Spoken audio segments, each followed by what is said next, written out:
Hello, Grandma. Look at this. Looky here. They're early. How about that? I mean, nobody's on the stand yet, but we get to look at them and look at their faces. You know what I mean?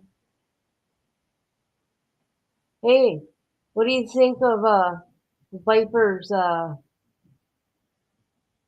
his rap, his diss to Cecil? You know what my favorite part was?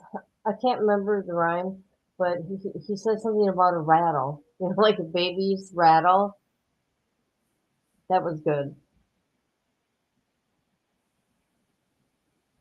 Dan, oh my God, how are you? One of my favorites.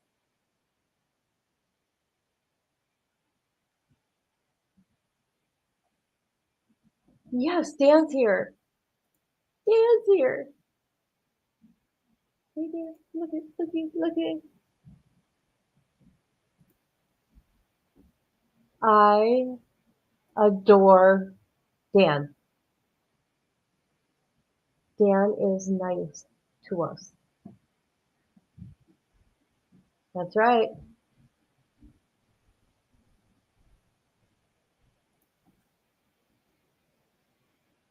Oh, yeah, it sure was. When I did it by myself with nobody up there but me, it was horrible. There's some mean people out there. But you know what? I think I handled it pretty good.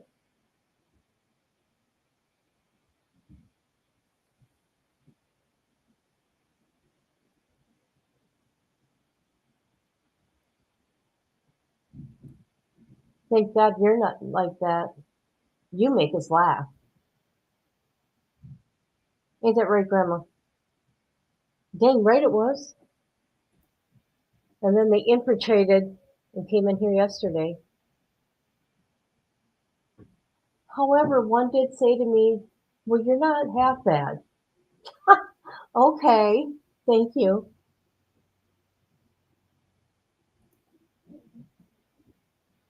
And there's that. Hey, did you see? Oh, I'm going to have to make a clip. Hold on. What did Dan, my man, say? They're very mean people, but are just not honest words, so I hope you guys don't take it. I don't take offense. I don't like it when I get called degraded names. You know, I mean, like one of my health conditions, I had a stroke. Then they come in, I hope you have another stroke. That's fucked up. Oh, sorry, guys. Sorry. Sorry. God will forgive me because I'm a child of God.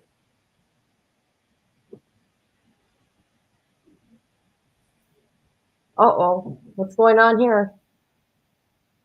Uh oh. Hi, Nick. How you doing? Well, yeah, I do some content. We cover crimes, don't we, Grandma? It's messed up again. Yeah, I know they're not.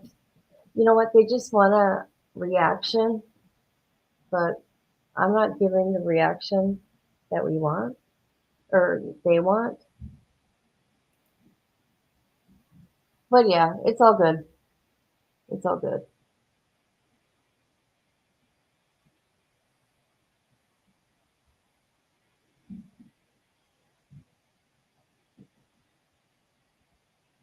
Oh yeah. Don't be making those signs, you guys. You'll know what happens.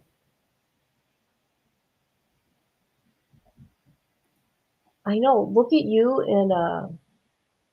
in Meadows. Like, oh my God. When I pop in there and I see you, I know I'm gonna laugh. That was crazy what she did.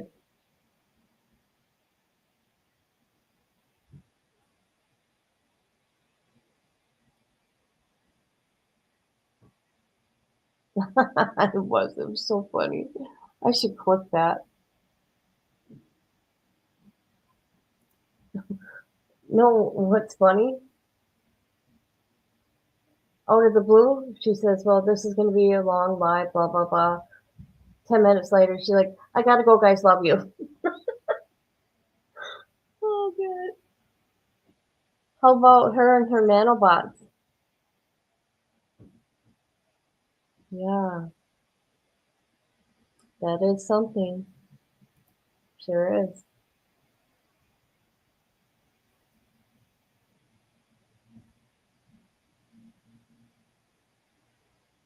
She's entertaining, that's for sure.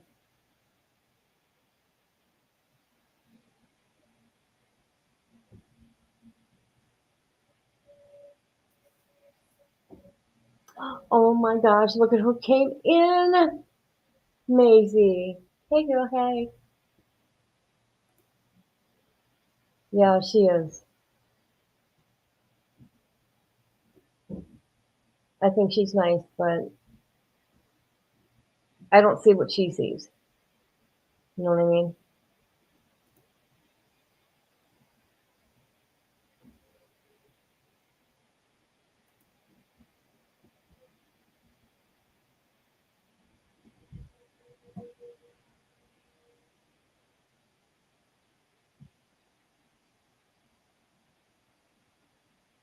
I wonder if every one of them are still in jail. I know Young Thug is. Yeah, she's probably still in a psychosis. What do you think? Superior Court, Fulton County, now in session. Honorable Chief Judge, you're Glanville presiding. Don't come to order. More like Judge, please see. Judge, the state ain't here either. Here we go. Let's see, who know? I got agents know what that.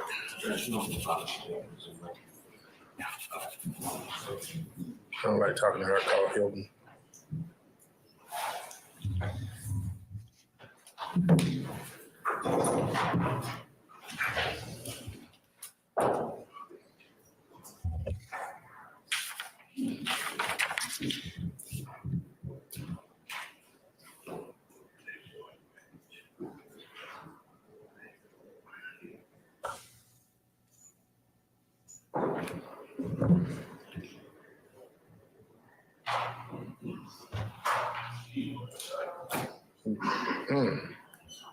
Okay.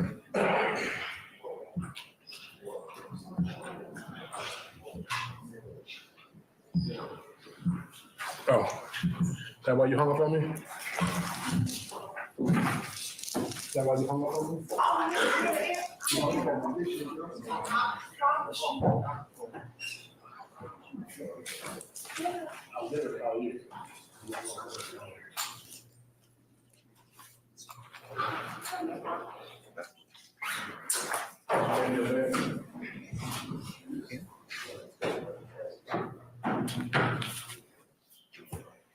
What do you think that would look like in a beer? No.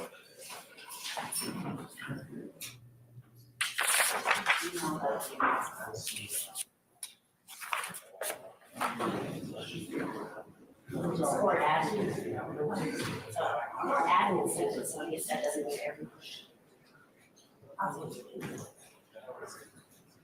Is everybody here other than? Yes, sir. Okay, other than Angie. No, Max. I'm sorry, not Max, but Karen Matthews is not here. Ignore so. Okay. Reached June. Uh, I reached.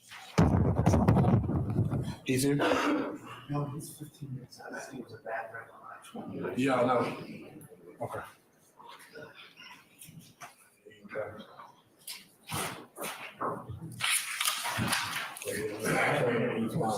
Huh? 20 westbound contact is good. Shut down.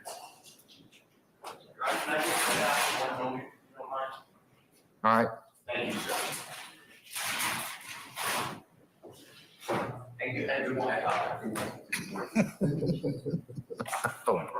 Oh, by the way. Yeah.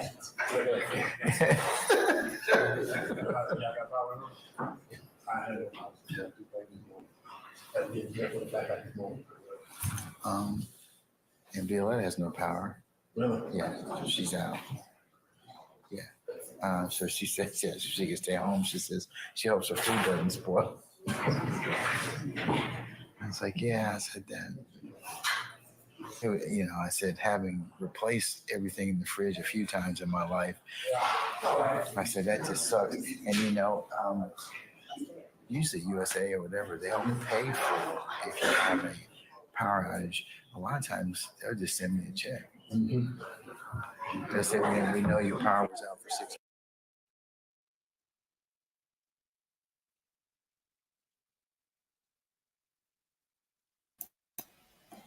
Hey, Nick, I got more than one YouTube channel. Um, my main channel here, Kid True Crime, is where we talk. Like, if you guys are on like my conversations with the killer, you're not going to see the people's comments unless I put them on the screen. So yeah, I don't know which channel you're on.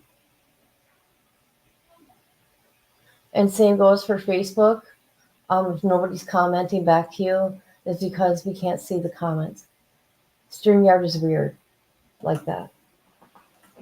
I think that guy needs to comb his hair. What do you think, Grandma? You think he needs to comb his hair?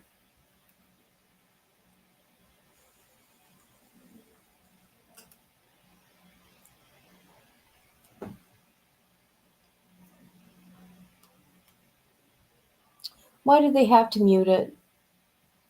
Because I want to be all nosy and see what the.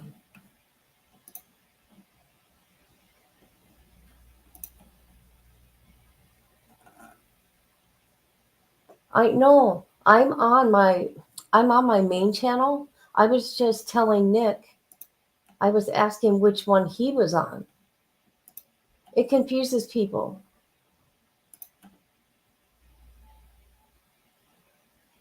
You're on conversation or you're on my main one, right? Hold on a minute.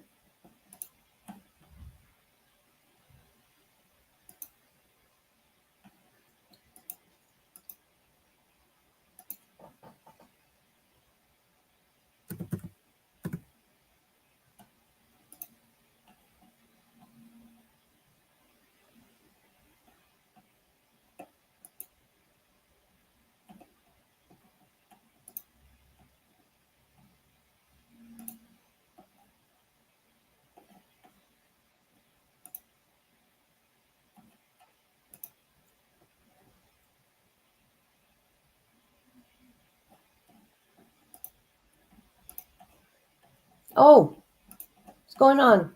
Okay. It won't let me over there.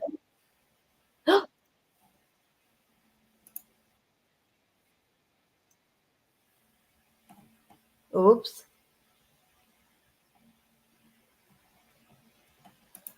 It won't let me. I would have to sign out of StreamYard and then to go to my other channel, and it won't let me. I just tried. And I don't want to mess up the stream right now.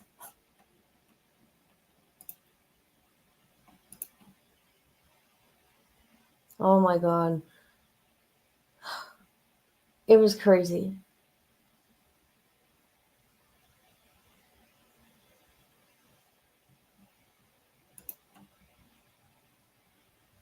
I'm going back to. No, be on my main one. You got to be on my main channel. Woman, they were calling Grandma some bad names. Yep. And a lot of racist comments.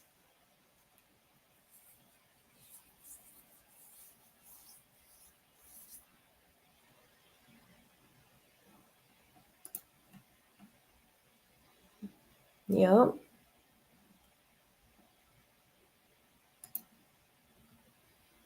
And other degrading news. I don't understand it. Even if they're joking, that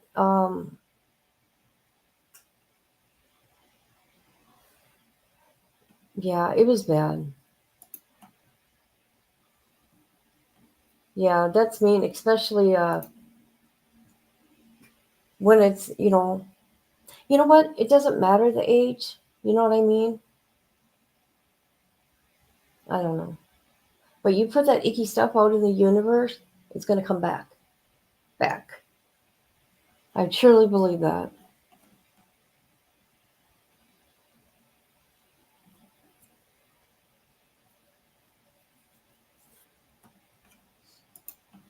I think that's weird you got a tornado warning out there. Because you guys usually have hurricanes. Right, Maisie?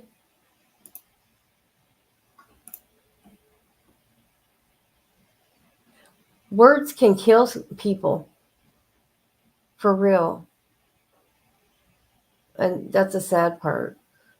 I swear, from what I've been witnessing, someone's really gonna do something.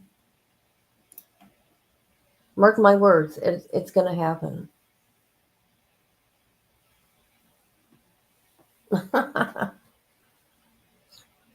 Christ, I put on 20 pounds because of COVID weight, and it ain't coming off, and I'm not liking it.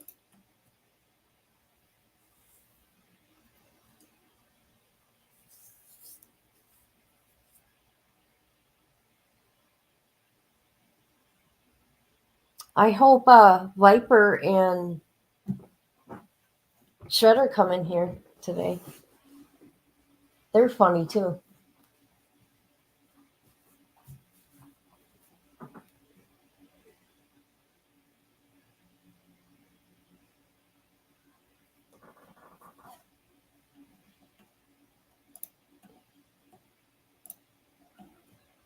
Streamer Dumpster constantly says he's going to Florida. Oh my God. You know what? We have stuff. Do you know there actually was YouTubers last year that their lives were taken? This one girl was stabbed and died.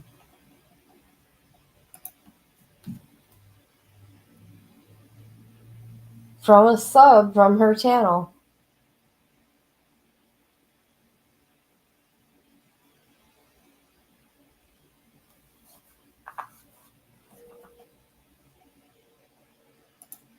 Yeah, I'll find it and I'll put it on my community wall. And then two others, they're not from a YouTube channel. For one, ended up unaliving her mother, and I can't remember what the other one did.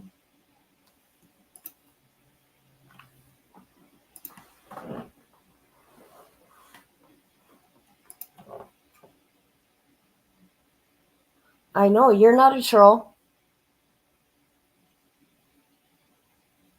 You're just funny.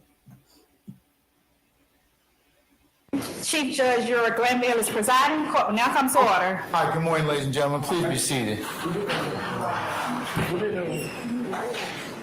All right, we're going to go ahead and call roll this morning, and it'll be a short day for us today. Let's see, Mr. Stillwell, Mr. Botts, and Mr. Shard, I should say. Mr. Botts is not with us. All right, okay. Good morning. All right, Mr. Williams, Mr. Steele, Mr. Adams, and Ms. Renard, good morning. All right, Mr. Kendrick and Mr. Weinstein, good morning. All right, Mr. Huey and Mr. Matthew Sr., good morning. Mr. Nichols and Mr. Garner, and okay, all right, good morning. And then Mr. Ryan, Mr. D. Williams, your counsel is ill today. So we're going to go ahead and recess, unfortunately, because of that. These things kind of happen, so we're not going to take up anything today. So counsels counsels for the state, good morning. Ms. Love, Ms. Hilton, and Messrs. Brown, Smith, and Atkins. Good morning, gentlemen. Okay, all right. What we're going to do is I'm going to call our jurors out. And I'll just say, look, one of our counsels will have a medical issue, and we're going to be down till tomorrow morning. We'll start up at 9:30. Okay. All right, anything else I need to take up? Okay, all right, let's summon our jurors out, and then we can get them on their way, and so can you.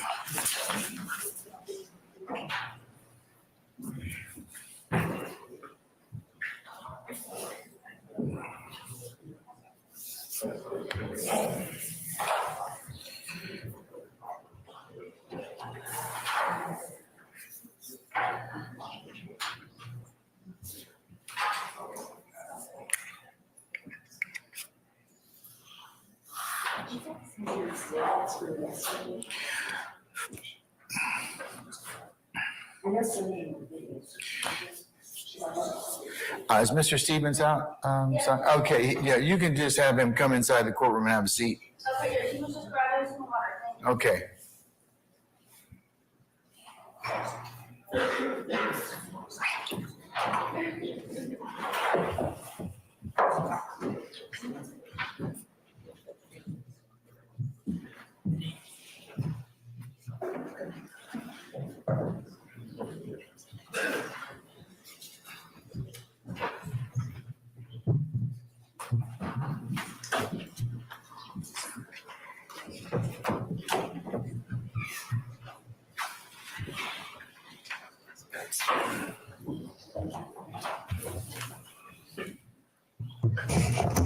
All right, ladies and gentlemen, please be seated.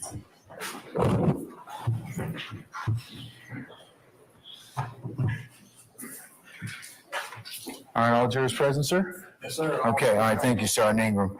All right, good morning, Mr. Botts. All right. Ladies and gentlemen of the jury, good morning. Good morning. All right, you sound really good.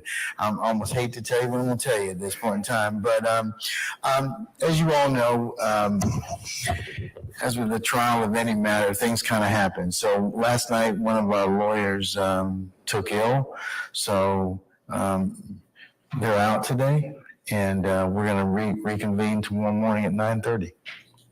So that's about the best I can tell you at this point in time.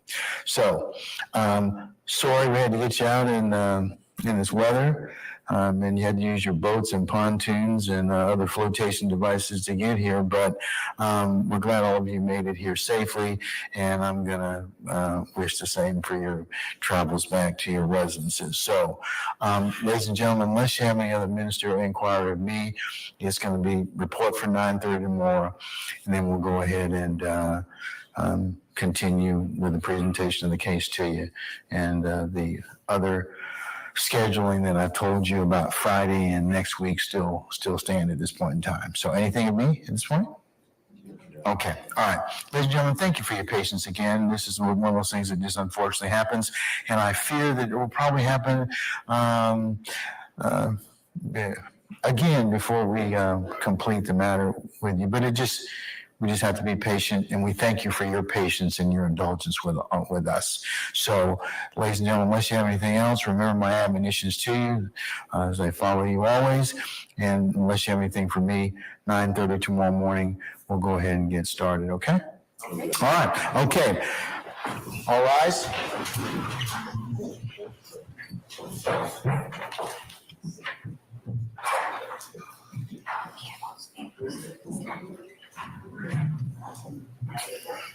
Look at him.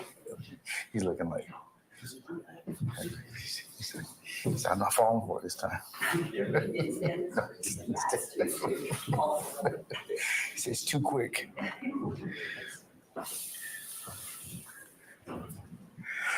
Okay, ladies and gentlemen, please be seated. Our jury has left us. All right. Is there anything I need to take up with you, ministerial, or I should say administrative in nature, or anything? If not, we'll wish Miss Misty Williams expedited healing and health, and I'll see you all tomorrow morning for 9:30. Okay.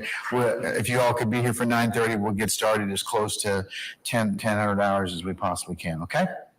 All right. So we're in recess. All right. Okay. Why do they waste time like that? Yeah. Oh, yeah. Turn in your electronic devices if you wouldn't mind, please. Oh my God. You know what? We're going to watch another trial right now. Okay, guys? It's closing arguments. Hold on, let me get there. Stupid.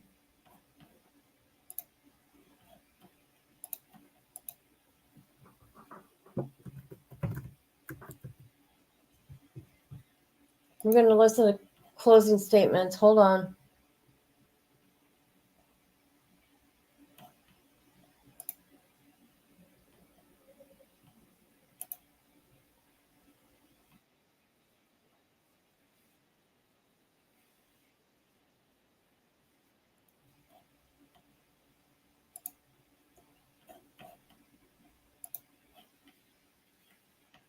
Okay, here we go. This I've seen it, Grandma. Here's a different trial we're gonna watch.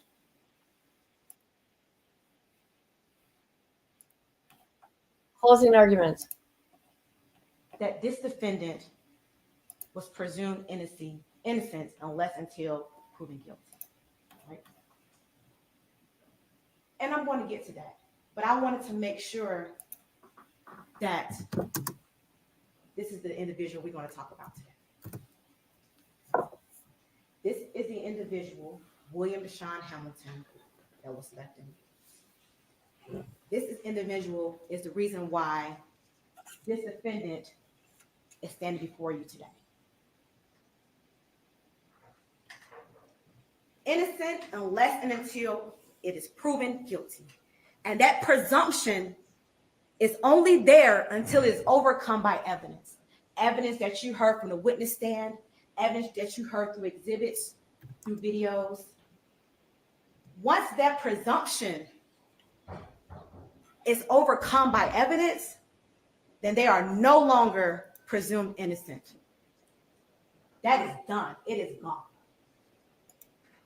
The state has the burden of proof in this case. And that's a burden that we take on. We have the highest burden of proof within our judicial system.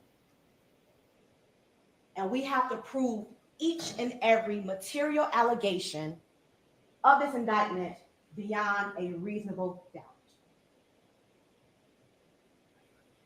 Now, what is reasonable doubt? That's important. The burden is important in this case because it tells you how you can review the evidence and make decisions based off of the evidence. So let me tell you what reasonable doubt is. It actually sounds as ironically as it says. A doubt for which a reason can be given. It's based off your common sense and reason. So during jury selection, we were telling you, we understand that your experiences cannot be left outside. Your experiences make you who you are, and it helps you to learn what is common sense and what is not. So we didn't expect you to leave your outside experiences at the door. We expect you to use those experiences so you can be able to make inferences and reasonable deductions when you are reviewing the evidence. What reasonable doubt is not, it is not any possibility. There are millions of possibilities that anyone can come up with. The question is whether or not there is a doubt that is reasonable that goes to the essential elements of the crime to which the state has to prove. It is not vague and it's not arbitrary, and I do not have to prove to a mathematical certainty. I don't have to say this is 100.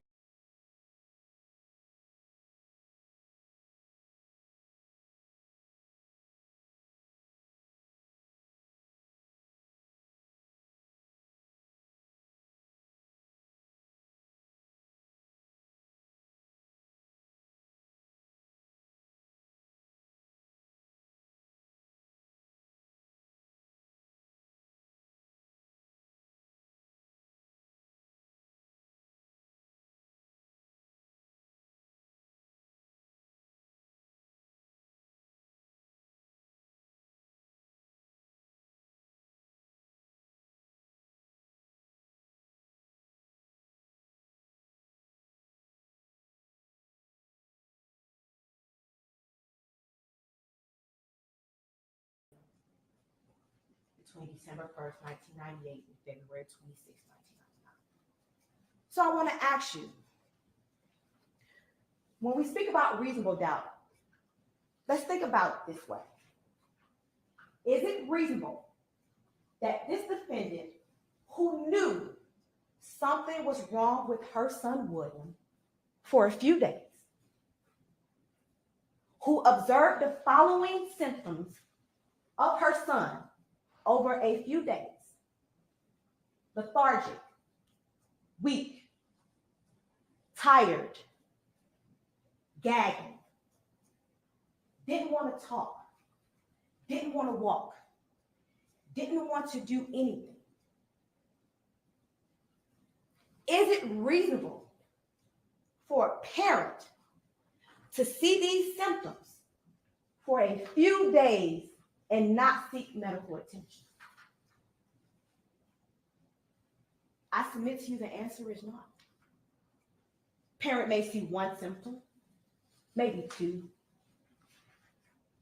but you have 7 different symptoms up here that this child is experiencing over a period of few days, and that came from this defendant's mouth. And she failed to seek medical attention. And because of that, William is no longer here with us today. The state also has to prove venue. Venue is the location where we can say the crime happened. We're here, venue is DeKalb County. We have to prove that this case, that venue relies in DeKalb County. I want to let you know that if a dead body is discovered in this state and it cannot be readily determined in what county the cause of death was inflicted, venue is proper and may be proved in the county in which the dead body was discovered. I submit to you, and I'm going to say it now, that the state does not believe that William Hamilton died in that wooded area and laid there for decomposition. I submit to you that William was driven there and dumped in the woods with his Timberland boots on, double knotted as defense counsel stated, and left there. We know he didn't sleep there from a plethora of reasons, but one that was very, very important was that canned bottle that had his shoe imprint in the wooded area. Is it common sense to believe that he slept on that canned bottle when he went to sleep that night? Because the indentation of the canned bottle was that of his boot.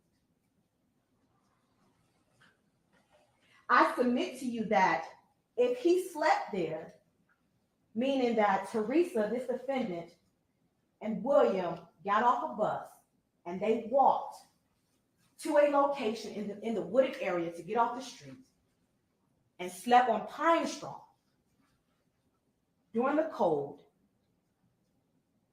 when she previously advised you that she slept on park benches, that she slept in the park and at bus stops, she's not going to go to a wooded area full of pine straw to go to sleep. And William's leg is not going to be so comfortable that his boot is sitting on a can while he's resting. So I submit to you that this body was dumped in this wooded area in our jurisdiction in DeKalb County, and that is where he lies. There's also another portion of venue that we have to prove as well. In any case in which it cannot be determined in what county a certain crime was committed, venue is proper and may be proved in any county in which the evidence shows beyond a reasonable doubt that it might have been committed. So I want to talk to you about, I'm going to touch on briefly and I'm going to come back to it, but concealment of the death, right? She concealed it and she lied about it. She placed the body in a wooded area. She told you she either took a jacket or a sweater and she laid it on top of him, covering up his body. Concealment.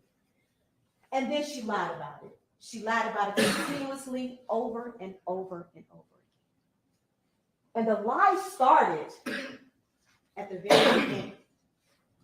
The lie started when she made that phone call to Ava from a payphone. And I submit to you that during her statement, she stated when she got here, she was living in the Decatur area. She used a payphone, and she stated that William was in a room with friends, and that's why Ava couldn't speak to her.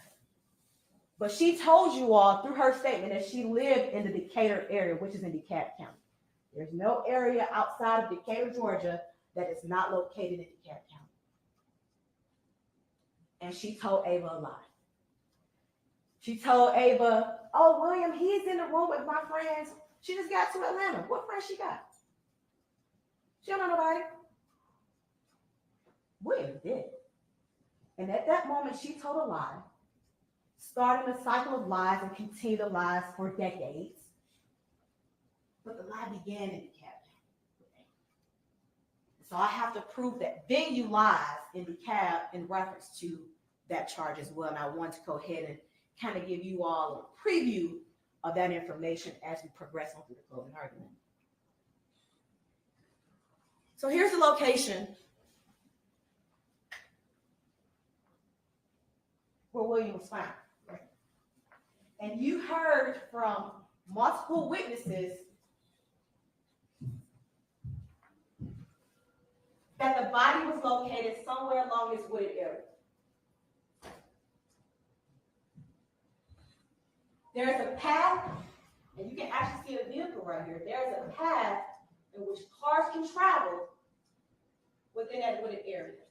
And here is an entire cemetery that ironically this defendant never saw when she told you all she slept there. And then she stayed there for a day or two watching over William as he lied there dead.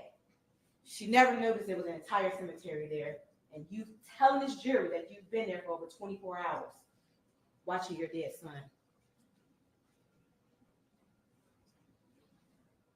So then, let's talk about her intent. I want to be clear. In order for the state to prove intent, which we have to do, I want the jurors to know that it may be inferred from proven circumstances by any acts or conduct. I can prove this defendant's intent through her actions, through her conduct. And in your discretion, you can also infer logical conclusions about her acts or conduct, and you can look at it and see if her actions or conduct results in the natural and necessary consequences of those acts. So, for example, this defendant gives her child some medicine, some acetaminophen and diphenhydramine, because there may be issues going on or because she needs him to sleep. And then he begins to exhibit symptoms from these drugs. And she tells you in her statement, I will give him anything I can find. She subsequently over-medicates him. You can draw the logical conclusion that that medication that was also found in his skeletal tissue, coupled with her statement that she gave him the drugs, without seeking medical attention, you can infer that the logical result of that conduct can result in death. Criminal intent does not mean the intention to violate the law. We don't have to prove that she intended to kill William. We only have to prove that her actions were prohibited by law. And her actions in her failing to seek medical attention for her son, knowing that he has these symptoms that he has been exhibiting in her care for a few days and failed to get attention, when she is now dealing with something that's outside her expertise, right? When you're sick, you got a cold, you'll take some medicine. And hopefully you'll take the prescribed dosage as notated on the medication. But if you don't get better, you don't continue to take the medicine, and as you continue to deteriorate, you won't not go to the doctor or seek any kind of medical attention to get better. That's unreasonable, especially when you're 6 years old and you can't do it yourself. You have to depend on the person who took you from your family, who uprooted you, moved you to a new state, and that is the only person that you got to depend on. So at 6, he can't do it himself. And so this defendant, who is his parent, has the obligation to make sure the safety and welfare of her son is accounted for. And by doing so, when things of this nature happen, you need to seek medical attention. And if you fail to do so, the natural and necessary consequence of that action can result in death. You heard testimony from several doctors that at any point in time, when these medicines are in the system and there's a level where it becomes toxic, you can get medical care and you can live. But if you fail to do so, the consequence of your actions can result in death. So I don't have to prove that she intended to kill him, but I have to prove that she intended to not get him medical attention. She intended to not get him medical attention because she didn't. She intended to give him medicine. She continued to give him medicine, and he obtained a level of toxicity to the point where it caused his death. Intention, proven. She gave him medicine, it's in his system. She didn't seek medical attention, she told you that. Those are the 2 acts that I need to prove in reference to this defendant, not that she intended to kill. Witnesses came on this stand, and it's your job to observe their credibility. When observing their credibility, you have to gauge their manner, how they testify, their interest or lack thereof in this case, their means and opportunity of knowing the facts about which they testify, the nature and the facts about which they testify, the probability or improbability of their testimony, and their credibility as you observe it. This incident happened in 1999.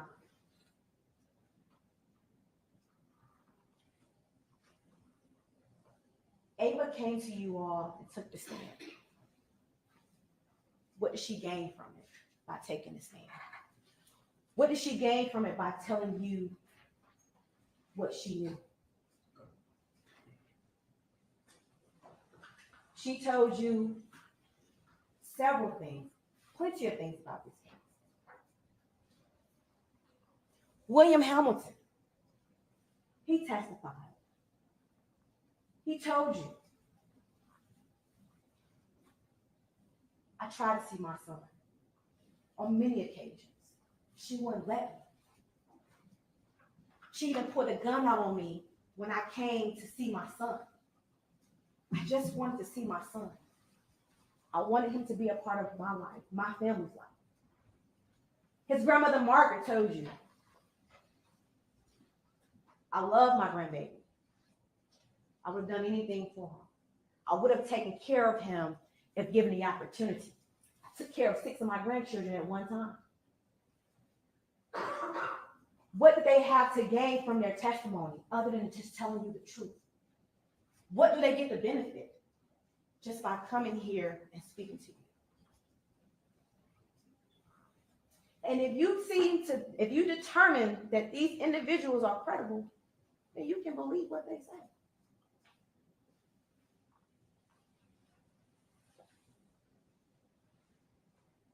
And I want to be very clear that whenever one witness testifies and you believe them, that establishes a fact. The state does not have to prove or corroborate any witness statement. If you determine the facts from one witness and one witness alone to be the truth or to be a fact in this case, and that is it. I don't have to corroborate any additional facts to make it true. So when Ava told you that she met Teresa in 1995 and they hung out every single day, got up in the morning, smoked a little weed before they went to work, got off work, she played with William every day. And then Teresa ups and leaves and comes to Atlanta, Georgia. She calls her one time and never calls her again. One time in Atlanta and never calls her again. That is a fact. And that's a very, very important fact. Because when you are best friends with someone and you talk to them every single day, and that best friend loves your child, and it's unquestioned, undisputed how much Ava loved that child. She loved him so much that she was the only one who fought for him, and they weren't even biologically connected.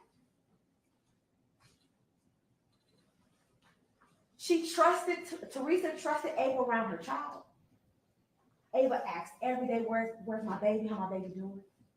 Even when she witnessed this defendant abuse her child, she told you on 2 different occasions. She punched him in the chest one time, and then the second time when he didn't like her food, she threw him across the room. Those facts were given to you by Ava and Ava only. If you determine those facts to be true, then they are facts, and that is enough. Evidence. So there are 2 kinds of evidence, and it's very important. One does not outweigh the other. They are weighed equally. You have direct evidence, and then you have circumstantial evidence. Direct evidence is what you heard from the witness stand. Exhibits. Things you can see. Things you can hear. Videos. Interviews. That's direct evidence. Circumstantial evidence is a proof or set of facts and circumstances that tend to prove or disprove another fact by inference. Jurors, you are allowed to make logical inferences based off the facts that you learned in this case. Inference number 1. Gary Harris, individual who lived on Clifton Springs Road, who worked night shifts, staying at his brother's house, came here after the Olympics. He was resting in his bedroom because he lives with his brother at the time, and he was sleeping in his nephew's room. He hears something around 3:30, 4 o'clock in the morning. He hears a door. He looks out of the window, sees the inside of the car light on, and sees another door closed. And then it drives off. And he tells you that was so odd because nobody is out in the woods at 4 o'clock in the morning over in this area. And it's cold. And it's so cold that the next day he wanted to go investigate and see what was going on, but never went out there. And then subsequently, the news came on and the remains were found in that wooded area. You can make logical conclusions that based off that series of facts, that it was highly probable and highly likely that's when William's body was getting dumped in the woods. You have the ability to make those inferences through circumstantial evidence. There is no legal difference between direct evidence and circumstantial evidence. The law does not require any higher or greater degree of certainty on the part of the jury to return a verdict based upon circumstantial evidence than upon direct evidence. You can base this whole entire case off circumstantial evidence, and you can find this defendant guilty beyond a reasonable doubt. You see, the test is whether there is sufficient evidence or whether the evidence is sufficiently convincing to satisfy you that the elements have been, that the elements of each additional, the material elements of each additional count have been proven beyond a reasonable doubt. Whether it be direct evidence or circumstantial evidence, it doesn't matter. It's evidence. There is no rule that either direct evidence or circumstantial evidence is stronger than the other if conflicting. The comparative weight of circumstantial evidence and direct evidence on any given issue is a question of fact. And that question of facts lies with the jury.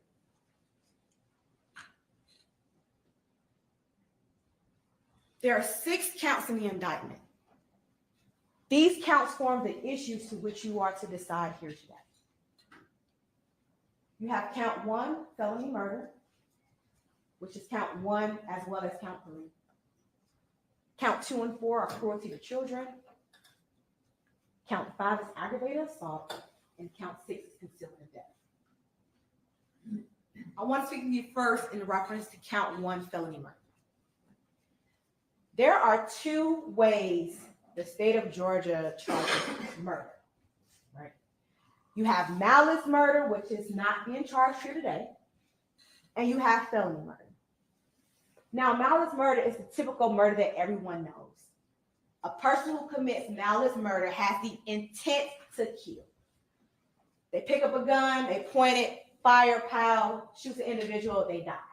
Or they take a knife and they deliberately stab an individual and that individual dies. They have the intent to kill. And that is malice murder. Felony murder is totally different. It's not that, and that's not what we have charged this defendant. Felony murder is that when someone causes the death of another person by committing a felony. You commit a felony, and as a result of that felony, someone dies. So count 1 is charged that this defendant did commit the death of William Hamilton, a human being, by failing to seek medical treatment for Will. The failing to seek medical treatment for William is the basis of the cruelty to children count. So that is the felony. So the cruelty to children committed a crime ultimately resulting in the death of William. Count 2, the cruelty to children, just to reiterate, did maliciously cause William Hamilton, her child, cruel or excessive physical or mental pain by failing to seek medical treatment for William Hamilton. The essential elements of cruelty to children are as follows: maliciously caused, cruel or excessive physical or mental pain to a child under the age of 18. Count 3 is also felony murder. And count 3 is that this defendant did cause the death of William Hamilton, a human being, by administering a substance or substances containing diphenhydramine and acetaminophen, also known as Benadryl and Tylenol. Again, for felony murder, cause the death of another by committing a felony. The felony in count 3 is also cruelty to children, but it's a different count. Right? It is count 4. Did cause cruel or excessive physical or mental pain by administering a substance or substances containing diphenhydramine and acetaminophen. So, I want to speak with you in reference to maliciously caused, because malicious seems like a really, oh man, I maliciously attacked someone. That is not the legal jargon or the legal definition of malicious in this case. Malicious is not ill will, it is not hatred. We're not saying that she hated William. Disconnected, sure. Love, questionable. We're not stating that it was ill will or hatred. Malice is the intent to cause pain without justification or excuse. Willfully doing an act while aware of the strong likelihood that pain may result. Dr. Jackson told you all that he was a toxicologist, that he received 2 samples of skeletal muscle from DeKalb County Medical Examiner's offices, and he tested that muscle for any therapeutic and illicit drugs. And during his test, he discovered that it was 93 micrograms per gram of acetaminophen and 2,000 nanograms of diphenhydramine. It is clear that those drugs were in William's system, and Dr. Jackson told you that they were administered at least shortly before death. He cannot tell you the dosage, whether it was a lethal amount of dosage or a level of toxicity, given the fact that he only had that sample. He didn't have any other factors. He was not aware of any symptoms the victim was experiencing at the time. So we know for sure that William was in this defendant's care and those drugs were in his system.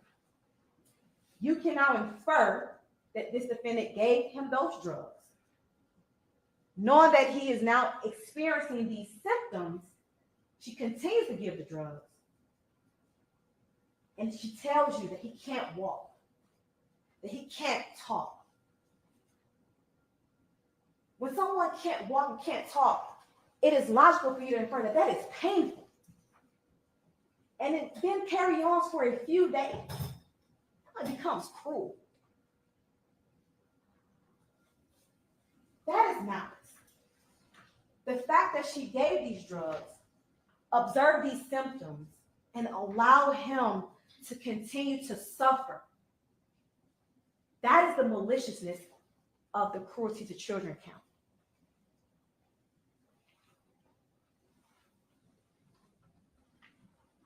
And as he suffers continuously without getting the medical attention, that is cruel or excessive. I don't have to prove both. I just have to prove one or the other, cruel or excessive.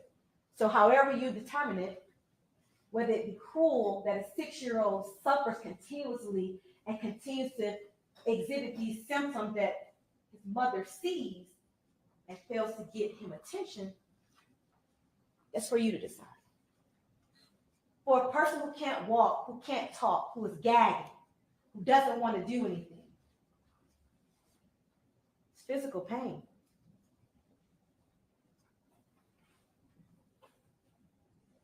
And William was 6 years old at the time of his death.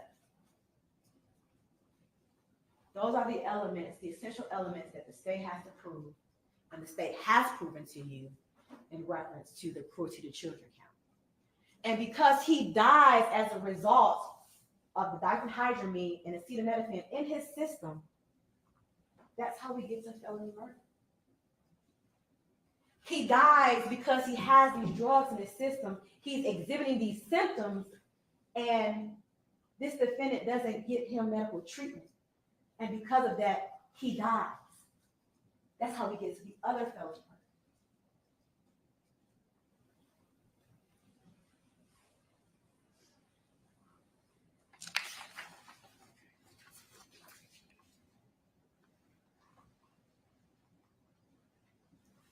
Count 5 is aggravated assault. This is the count where the state feels they have proven beyond circumstantial evidence that this defendant assaulted William with an offensive weapon. Offensive weapon can be anything. It's unknown to us what type of weapon was used. But I submit to you this. Undisputed that William had a fracture in his zygomatic bone. Dr. Gower referred to it as the jawbone. So I'm gonna refer to it as the jawbone because zygomatic, I said that 3 times, it's not gonna come out right. The jawbone is fractured. And each and every medical expert that came into this courtroom and testified tells you that it is a possibility that that fracture could have been a result of blunt force trauma. No one could rule it out, not even a defendant's expert. In fact, she conceded that there was a probability that that fracture could have been a result of blunt force trauma. What was also telling about that same fracture is that there were no gnawing marks, no scratch marks, no clawing marks from animal scavengers. There were on other parts of William's skeletal bones, but none where that fracture was. And that was very important. That was very important information provided by the anthropologist, that there was no gnawing, no scratching of that part of the bone. So therefore, we submit to you that that bone being fractured was not a result of animal scavenging. Ava told you, as she watched her interaction with Teresa and William while they were together every day, seemed to be a disconnection. This defendant was not connected to William. She had 2 incidents where Ava observed, where she struck him. She punched him, and then she pushed him one time just because he didn't even like what she cooked. And this was before he died. And he died at the age of 6. And she hit a kid who was no older than 6 years old because he didn't like her food.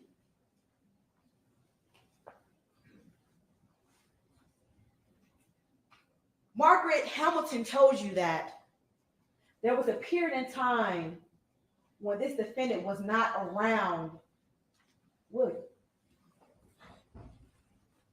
And when she came back into his life, she had some concerns. She had concerns about the welfare of William. And that is telling. You know what is also telling to me that I hope you all recognize as well? Throughout everything you heard from this defendant's statement to that witness stand, I never heard anything, including her statement, that she loved William. She never said it, not one time. She was concerned about herself and saying, I didn't do anything wrong. I didn't know what to do. Not once did she say, I loved my son. I submit to you, she may have struck him, just like she did on the previous occasion, caused that fracture. He's sick. He dies. She has something to hide. Dumps the body in a wooded area, in a location that she's not familiar with, not known to be around. She got out. And what's even more ironic about the disconnection between her and William is that on his first birthday after his death, she was at the DMV getting an ID card. The first birthday of William's murder, she is getting her ID card down at the DMV. That's the level of disconnection this mother had for her son William. The last count on this indictment is concealing the death of another. What the state has to prove is that This defendant concealed the death of another person, which hindered the discovery of whether that person was unlawfully killed.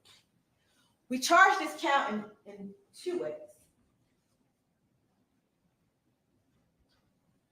You see here it says,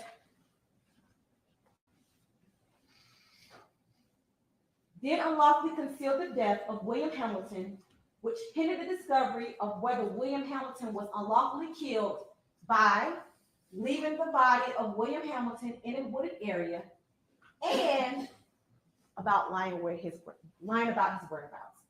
The law's a little funny, right?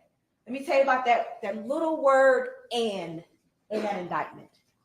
You see, it really reads "and" or "and" or "and" means "or." Right? I don't have to prove both. I just have to prove one or the other. I have to prove that she concealed his death by either leaving the body in a wooded area or by lying about it. We've proven it both ways, but I still just want you all to be familiar with how the law works and explain it a little bit to you. Leaving the body in a wooded area. She tells you herself, I left him in a wooded area. Off the street, we walked up. She tells you he was sleeping for the night there. I humbly disagree. But nevertheless, she laid him in a wooded area. She also told you that she either took a jacket or a sweater and she covered him up. That is very important because now you're covering up the body, further concealing the death of the remains. And it's in her statement. And if you didn't hear it, you have every opportunity to ask to listen to it again. That's totally your option. If you need to hear it, just let us know and we will happily play it for you.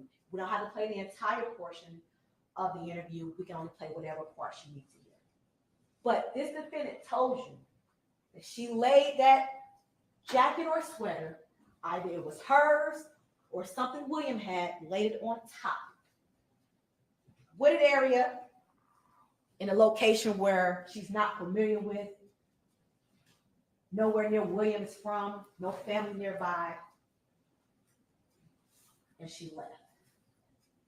And that body laid there until it was discovered by Mr. Parker and Mr. Carter, the two grave diggers, on February 26, 1999. She also lied about it. I'm going to tell you again the conversation she had with Ava. When she got to Atlanta, Ava told you all it was roughly about a week. A few days had passed. She felt she was at a payphone because she could hear the change dropping. And at that time, Ava knew William wasn't with her. And this defendant also confirmed that by saying he's in the room with my friends. And then Ava never heard from her again until she ran into her in Charlotte. At this time, William is long dead. William was dead when that conversation was made. Because, think about this. Your best friend, you talk to every day, at your house, every day. And in an instant, no contact. None. Logical inference in that, knowing that Ava loved William, asked about William on that phone. She couldn't stomach it. She didn't call her anymore. Either way you put it, whether you consider it concealing the death by putting William in a wooded area, covering him up with a jacket or sweater, leaving him there for the maggots, and then lying to Ava, and then continuously lying to Ava because Ava continuously asked, where was William? She never let up, and thank God she didn't, because now we can get the respect and justice that he truly deserves.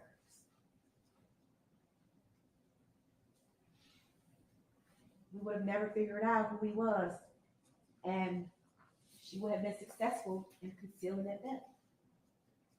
By the time Law enforcement found the body. It's fully decomposed. We couldn't even tell if it was a boy or a girl. We couldn't even tell the color, nationality, nothing. We don't even make assumptions because he had on some Timberland boots that were double knotted and some boys' underwear. Ladies and gentlemen, quite honestly, that's almost how you conceal a death. But for the fact that you have a best friend who just so happens to love your child more than you.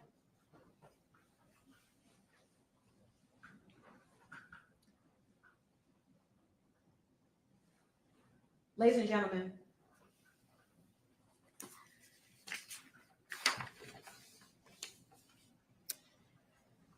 I'm getting ready to sit down for a second, and then defense counsel is going to come up here. I'm going to suggest that he's going to tell you that this may have been an unfortunate mishap, that this defendant was young, that she didn't know what to do. But I disagree. She made a conscious decision in every action and in her conduct. She made a conscious decision to leave Charlotte with no family here in Georgia at 18 years of age, got on a bus and brought William here when there were multiple people more than willing to care for William until she got on her feet. But she didn't want that. She didn't want them. She didn't want William with any of his paternal relatives. And one of the reasons was because William Sr. had another child that he just so happened to name Deshaun. She gets here. She gets a job at Pleaser Stripping. And she tells you she takes all kinds of drugs under the sun, whatever they give her. Marijuana, whatever's in the pills, cocaine, didn't matter. And she has a 6-year-old son here with her. She then begins to medicate him. He gets sick. And she made a conscious decision to continue giving him the medication. And she makes a conscious decision to not get him help when he so desperately needed it. Those are not mishaps. Those aren't, oh my goodness, I knew something was wrong and I didn't do it, but I shouldn't be held responsible. No, she is responsible. And she needs to be held accountable. And my co-counsel is going to come up here after the defendant gives you his closing arguments, and she's going to give the final remarks. And she's going to ask you to do what justice requires.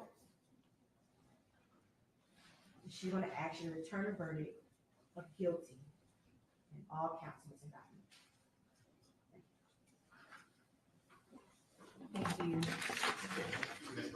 Yes, all right, we're going to take a very, very quick break just to switch over the electronics. So if you would step back to the jury room, we'll bring it right back.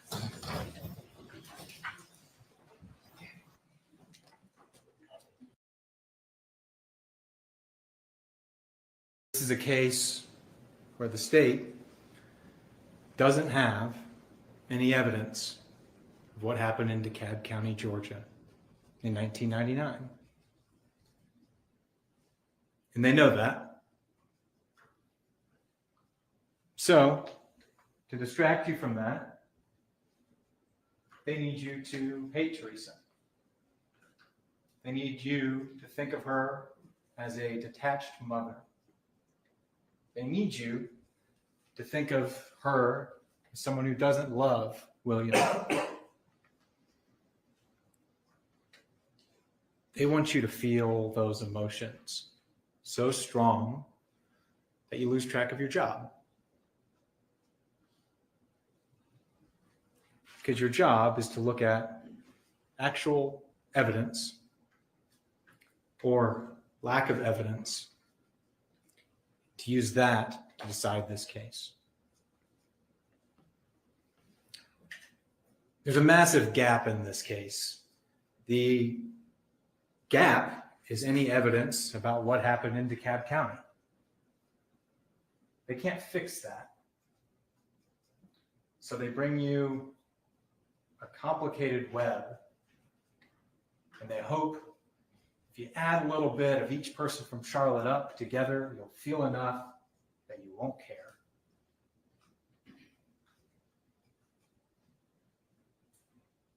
All of the witnesses from Charlotte, one after another, told you nothing about DeKalb County. At most, taken together, the witnesses from Charlotte told you that sometimes a single teenage mother was rude, seemed distant, were times when William was dirty, were times that William wasn't allowed to go out and play. These witnesses clearly loved William. William's death has changed them forever. For 25 years, they've dealt with grief, concern, worry. But ultimately, they just lost him in 2022 when they learned of his identity, when they learned that he was gone. And in some ways, this grief is still fresh. And now, since 2022, Teresa has been named in this indictment as a murderer. She is the cause of their sorrow and grief, according to this document. They see her through this lens. They can't see it any other way now. It is a filter, how they view Teresa and how they view their memories of William and how they view Teresa and William's relationship, and they can't help it. But it's a reality that they've had sorrow and guilt for so long, and now there's someone to blame. I'd like to begin with Ava McNeil. Again, Ava McNeil clearly loved William. She seems like a good person from all accounts. But her memories are now warped by this bias, a confirmation that she thought Teresa did something, and now the district attorney in DeKalb County has agreed with her, reinforced that opinion in her. It has changed the way she remembers things. Ava spoke about Teresa withholding gifts and items from William.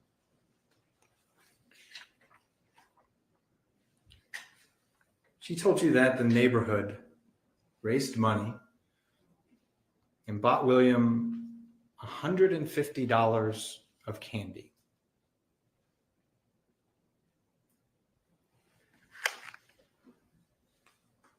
This is a murder trial where DeKalb County, Georgia, is trying to convict this woman of the most heinous crime anyone can think of, and this is the evidence they brought you. That a mother in 1997, 98, we don't know, didn't give her child $150 of Halloween candy. I don't know how much candy it was. That seems absurd. Whatever, there was candy.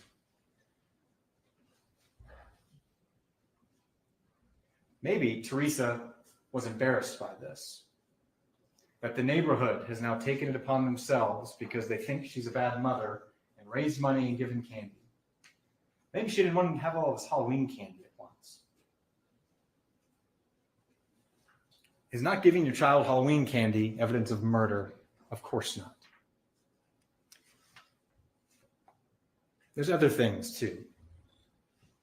That he was dirty when some people bathed him, or that he was a bedwetter and some mornings he didn't have a bath before going to the babysitter's house. Are these things evidence of murder? If they are, the headlines should read, "Mother convicted of murder for not giving her child Halloween candy." That's ridiculous. We all know that's ridiculous. These things are not evidence. But it's all the state has.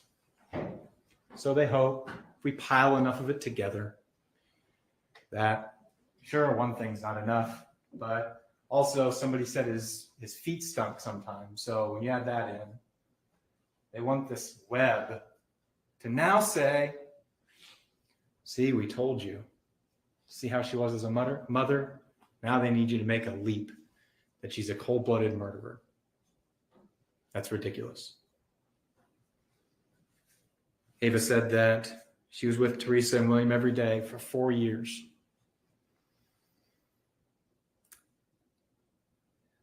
She never said she saw physical abuse. And we need to talk about this. She said that she saw nothing that would make you think she would hurt him. The state says that the Charlotte witnesses can tell you the state of the relationship between William and Teresa. That's the state of the relationship. The person who was there every day said she never displayed anything that would make you think that she would hurt him. That's the state of the relationship. The 2 times that she was remotely rough with him, the state just told you what Ava said. And it's up to you to remember what Ava said. The state used the words abuse, punch, threw, and struck. That's not what Ava said. Ava said once she kind of shoved him in the chest, but it didn't hurt him. And another time she pushed him in the chair, but that didn't hurt him either. She said she didn't call defects, despite knowing she could, because it wasn't serious like that. She did not have a concern about her being violent to him. But the state just sat here, right where I'm standing now, and Miss Jackson told you that that was proof of abuse and that she punched him and struck him and threw him. They lied to you. That is not what Ava said, but they need it to be. Because a mom in 1996, 97, who pushes their child in the chest when he makes a complaint about what's for dinner does not get you to where they need you to be. It doesn't get you to, that's the same type of woman that would come to DeKalb County and murder her child in cold blood. We all know that's true. So they need it to be abuse. They need it to be struck. They need it to be hit and through. And that's not what Ava said.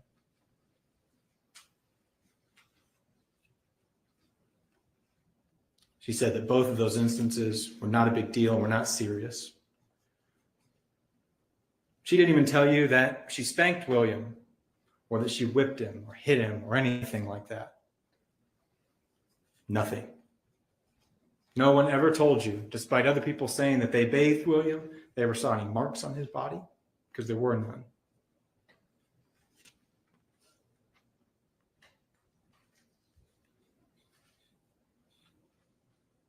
Ava told you what else she saw in the 4 years that she knew William. She saw William's father once. In the 4 years she knew William, she saw William's father once. We heard about Teresa being angry when William's father's family dropped him off late. Of course she was angry. William's father has no involvement in his life. Teresa sets boundaries and rules, and they get broken. William's grandmother, Margaret Hamilton, she said she thought it was because it was a school night and Teresa wanted them home early. Either way, whether you think Teresa was justified or not in her emotions or how she felt, is that evidence of murder? Of course it isn't. And taken with everything else, it still doesn't add up to the leap that they need you to make. The state brought you witness after witness that will say, I would have taken William if she had asked me. And I still don't know why they kept trying to insist that, because it cuts against their theory. If Teresa didn't want to be a mother anymore, why not give him up? Why not give him up to family that has watched him before? If her whole thing is she wanted to be rid of him, and she wanted that so badly to not be a mother anymore, why not just give him to a family member? Because it's not true. Teresa didn't want to be rid of him. Teresa did want to be a mother. She was moving to Georgia, and she brought him with him because that's her son.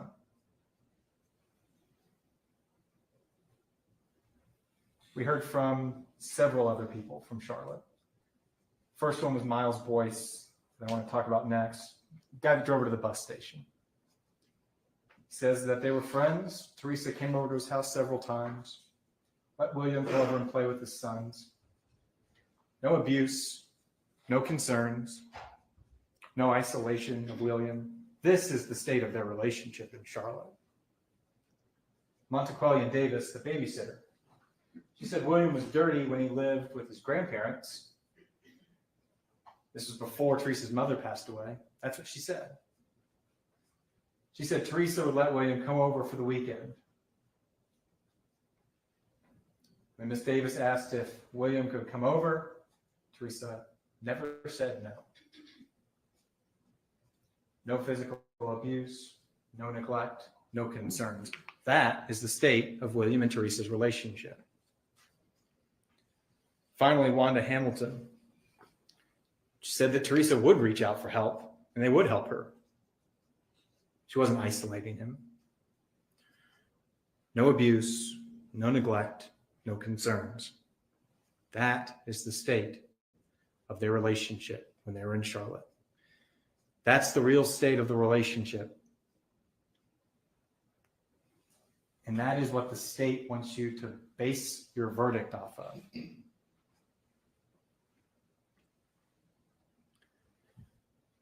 The state wants to make it look like William was a happy-go-lucky child before Teresa came back into town.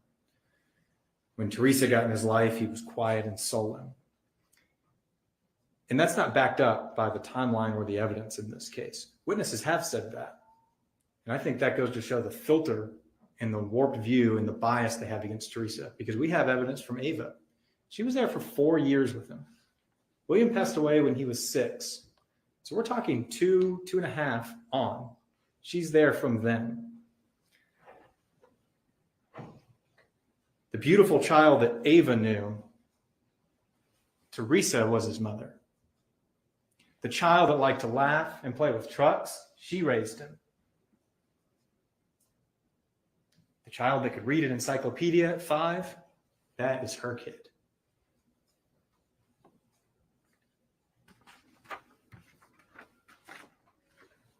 Ava's fondness of William all happened while he was living with her. She didn't come back into his life and he shut down. That's not what Ava told you. I'd like to talk about the father, William Hamilton. He wanted to get on the stand and act like all of his absences as a father were because of Teresa.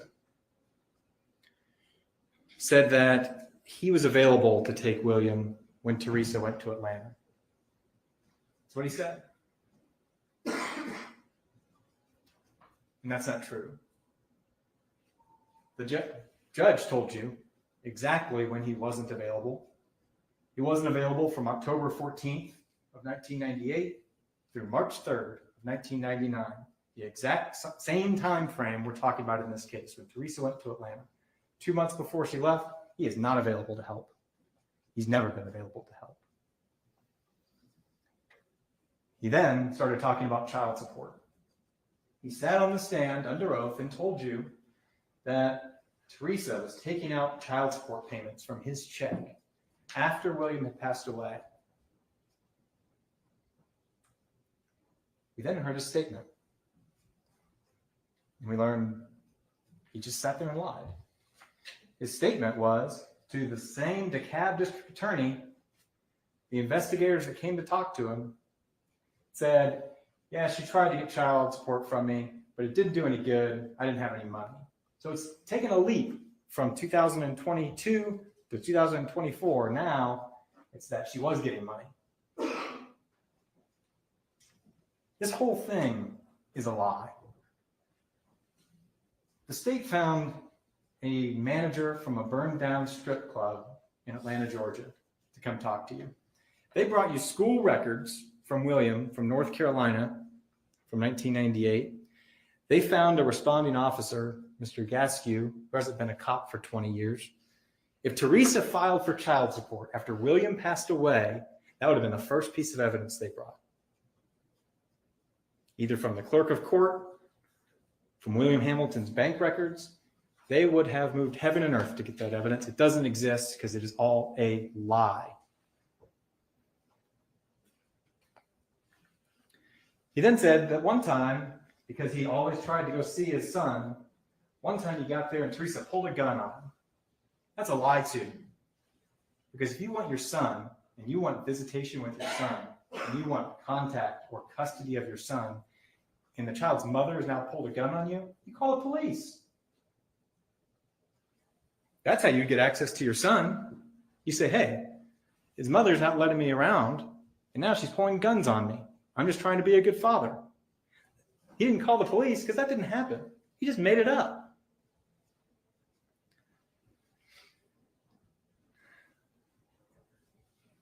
He seems like, and I'll grant him this, he seems like he may have gotten his life together as a father. He seems to be involved in his children's lives, and I'm happy about that. But he wasn't involved in William's life. And it's not because of Teresa. And he probably feels some guilt about that now. This man lived 12 minutes down the road. In a 4-year span, he saw William once. But he feels some guilt about that. He could have tried to get custody. He didn't. He could have tried to get the court to impose visitation. He didn't. He's on the birth certificate. The state showed it to you. William Hamilton did not care about being a father to William.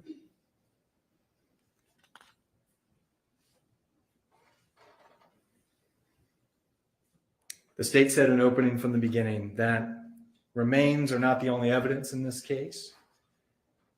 You can take circumstances of the relationship between William and Teresa, like how she's treating him, and use that instead. The circumstances of the relationship, and this is what they bring you. Multiple witnesses who had no concerns about Teresa being violent towards William.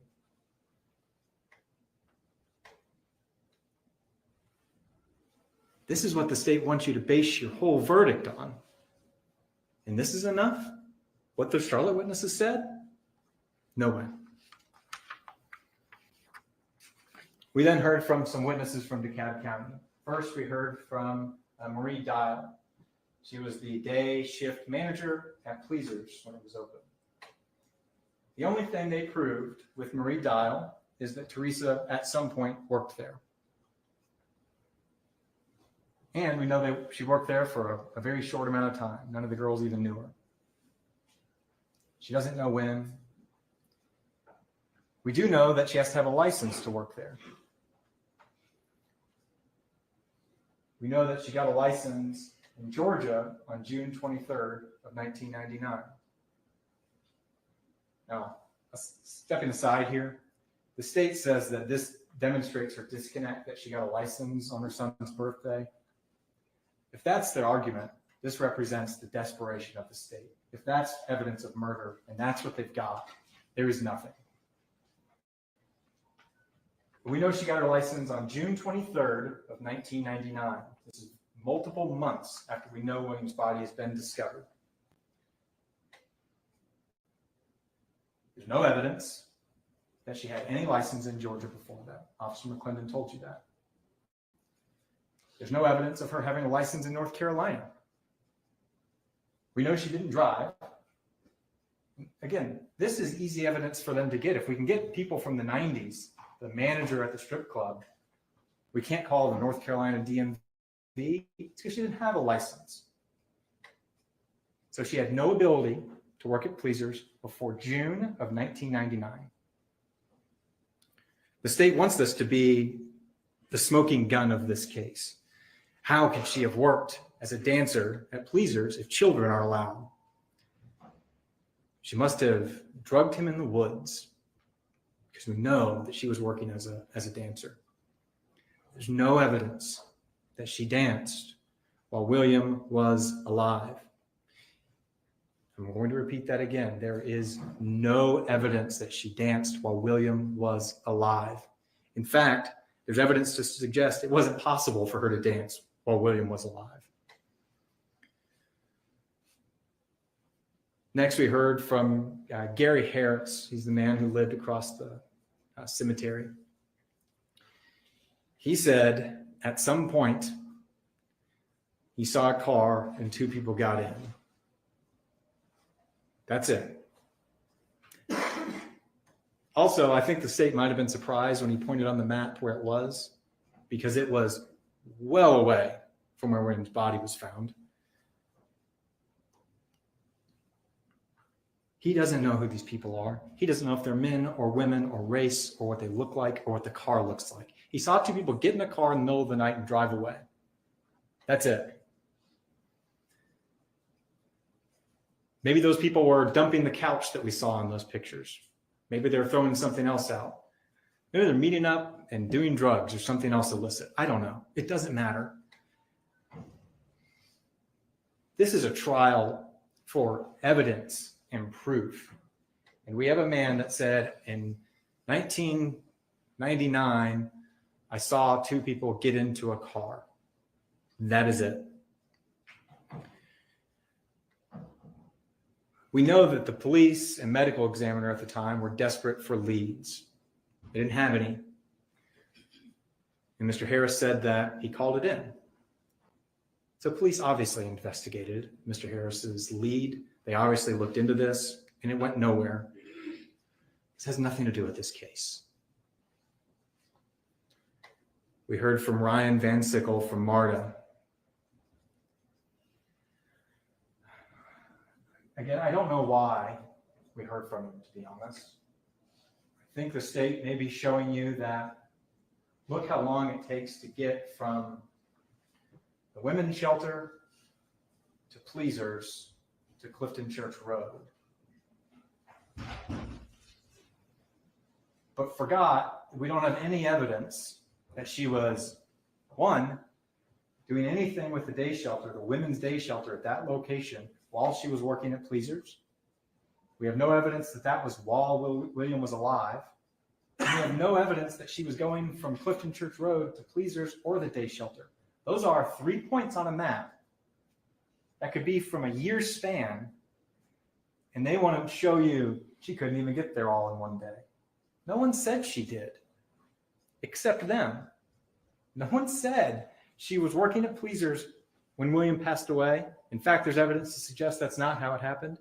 No one suggests, or no one told you in evidence that she was staying or going to the women's day shelter while she was working at Pleasers. She said she was going to shelters. They were downtown.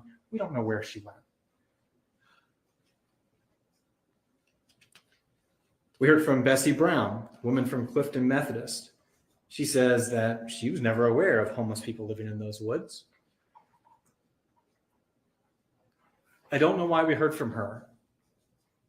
There was no evidence to say that Teresa and William stayed there for even more than one night. Bessie Brown wouldn't have seen this. But she's not evidence that, see, this woman from the church said that she never saw anybody. We're talking about one day in 1999 that she didn't see someone in the woods with no car parked out on the road. Of course she wouldn't have seen this. That's not evidence. We heard from Shirley Baker, who worked at Women's Day Shelter for a few years after William passed away. She told you that beds were limited in the metro Atlanta area. She told you that some women slept in the hallways of an office building. She told you that some slept outside of the shelter in cars or otherwise. The state wants you to believe that in 1998, 1999, Atlanta had enough beds for the unhoused. There wasn't an issue.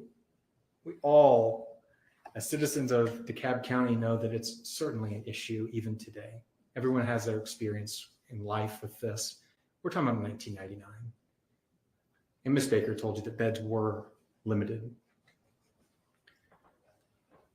We heard from Mr. Gaskew, first officer on the scene. Mr. Gaskew told you that there was no apparent attempt to conceal the body. The state makes a point about Teresa saying she put a blanket or a sweatshirt over him, or a jacket. Well, I don't know what she put over him when he passed, or if that was while he was sleeping. It wasn't left on him because it wasn't there. They told you about every piece of clothing that were in those woods. A jacket wasn't left on William. It was nowhere in pictures. It was nowhere when they had cadets come out and look at every inch of those woods. Teresa did not put a jacket or a blanket or a coat over William. We heard from Detective Harvey. Detective Harvey says that in 1999, he was not able to tell you how the child died. He can't tell you how the child died now. He said there's a juice can. You heard the stipulation. There was nothing in that juice can. There was no cocaine, like a crack pipe, like Detective Harvey suggested. There was no Tylenol. There was no Benadryl. This was a juice can. And now the state wants to say this couldn't have been his juice can because it was dented and his leg was on it. We know that his remains, his body, his skull were moved. Officers talked about that. That was in an odd position that they believed to be from animal scavenging. The fact that the juice is dented means that they didn't sleep there. It makes no sense.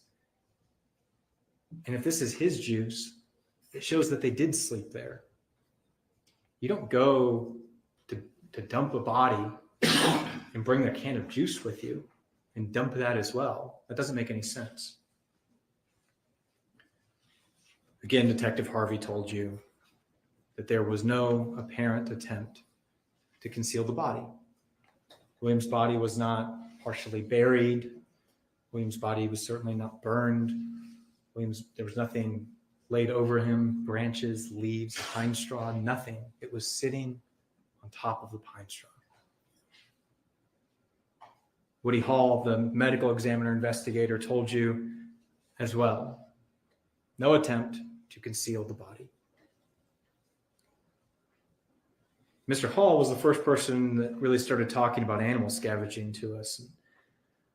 Listen, I know you probably had no idea when you got your jury summons that we would have to talk about animal scavenging of a child's remains. And I'm very sorry that that is true. I'm very ready to be done talking about that as well. I know it's hard to listen to, but we have to talk about it. Mr. Hall told you that the zygomatic arch was never found.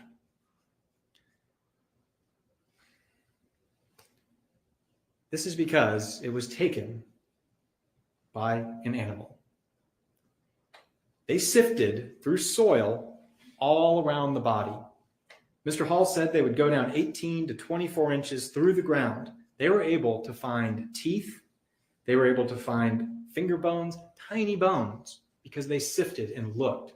That bone wasn't there because that bone was carried off. We know that the skull was moved certainly from the body, at least 10 feet. We know that the jaw, the mandible, was also found several inches from the rest of the skull. There was damage all over the mandible. There was damage on this corner of his jaw and this bone right here. This is animal scavenging. All of the evidence here points to this. There is no evidence that points anyone to the fact that this is something different. It's a possibility. We can't prove it. It's a possibility. That's as much as they get. And that's what Dr. Tice told you. Meredith Tice came, the forensic anthropologist. She said this can absolutely be animal scavenging. She was part of the team in 2013 that said this damage was post-mortem. I want to be clear. That 2013 University of South Florida team didn't say could be either. They gave an opinion. Dr. Gallup told you this was their opinion, and we showed it to you on the screen. They gave an opinion that this damage was post-mortem caused by animal scavenging. That's in 2013, when they had the remains sent to them, along with the pictures. That was their opinion. And Dr. Tice was a part of that team. She signed that report. She signed it. She also said on December 8th of this year, after viewing the skeleton again, that this was post-mortem damage. She didn't even mention perimortem, ante-mortem, pre-mortem. This was post-mortem. On December 13th of this year, 5 days after publishing one report, she comes back and says, it is possible this damage was due to perimortem trauma. It is possible. And she cites the lack of scraping specifically on this bone, on the zygomatic arch. Again, she says she brought in this new idea because she finally looked at the pictures. These are pictures that her professors were sent. These are pictures that the team was sent at the University of South Florida. These aren't new pictures. These are pictures they've already looked at. Dr. Gallup told you that he sends pictures. Of course he sends the pictures. He doesn't just tell people what's in them. He's hiring somebody to review the case. He sends the whole case. We also learned that the skeleton that Dr. Tice viewed had been altered from the clay reconstruction. And there was clay and cotton filling in the gaps on that mandible and other locations where the bone was no longer there, where the bone was gone from gnawing. Dr. Turner told you and showed you the pictures from the scene and the pictures from Dr. Tice's review. There was clay on the ends, covering up even more fraying of the end of that bone. We're not talking about fraying of a bone on his hand. We're talking about a bone that goes right here. And this is where the bone was broken. Come on. But the state wants to rest on, it's possible. It's possible that it was around the time he died or before he died. It's possible. The state doesn't get to convict people with it's possible.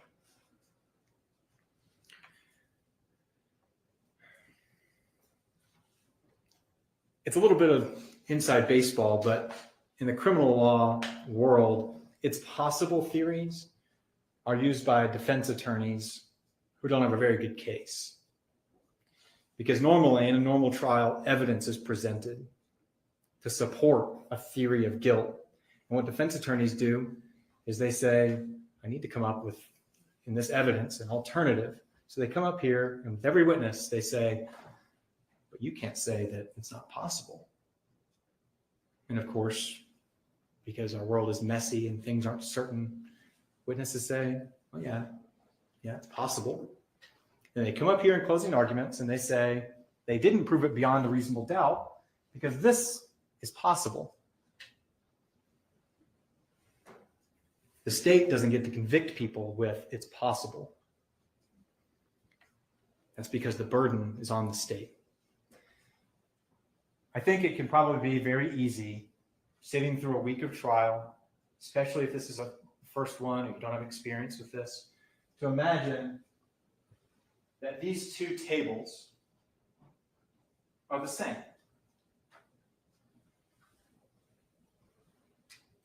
That the trial is a competition between two tables, the state and the defense. And it's about which table brings you the best story, which table you like more, or which one you believe more. It's natural. I think this is how we deal with things in life when we're faced with two options.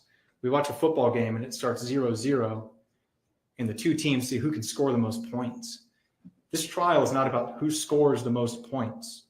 We are not the same. On this table rests the burden of proof, and it's heavy. It's not about who scores the most points in your eyes. It's not about who you like more. In order to shake that burden and convict Teresa, they have to prove each and every element. That burden's not on that table. That's how our system is designed. This table doesn't get to live on it's possible. They have to prove this indictment. They have to prove it beyond a reasonable doubt. I want to talk to you about what this is. The judge is going to read you the law. It's a big packet of all the laws that she's going to read you. But reasonable doubt, it is simple. It's a doubt that you can give a reason for. I'm going to say that again. Reasonable doubt means a doubt that you can give a reason for. If you're looking at this evidence, your mind is wavering about what really happened. If you are unsatisfied with the evidence, unsettled, that is reasonable doubt. If you have these doubts, you are required to find Teresa not guilty. Now, the state's going to rely on the fact that they don't have to prove this case to a mathematical certainty, and that's true. But they do have to prove it to such a certainty that you don't have any possible reason to doubt their story. Their theory, their case needs to leave you so satisfied that you can't think of a reason to doubt their case. This is a heavy burden. And they are going with, it's possible. The judge will tell you that even if you have a grave suspicion that Teresa is guilty, that's not enough. This is a heavy burden. And we're nowhere close.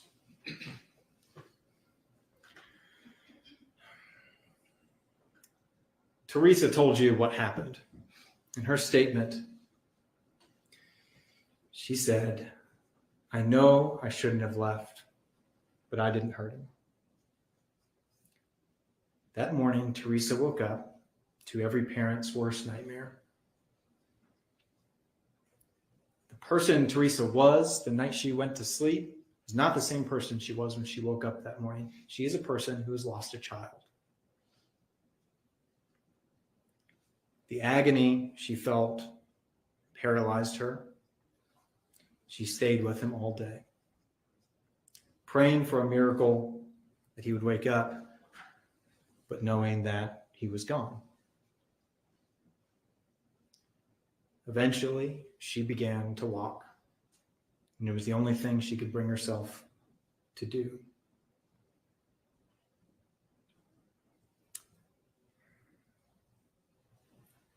Teresa Black, as you have witnessed her in court, and this woman sitting in this chair is not the woman that's on trial.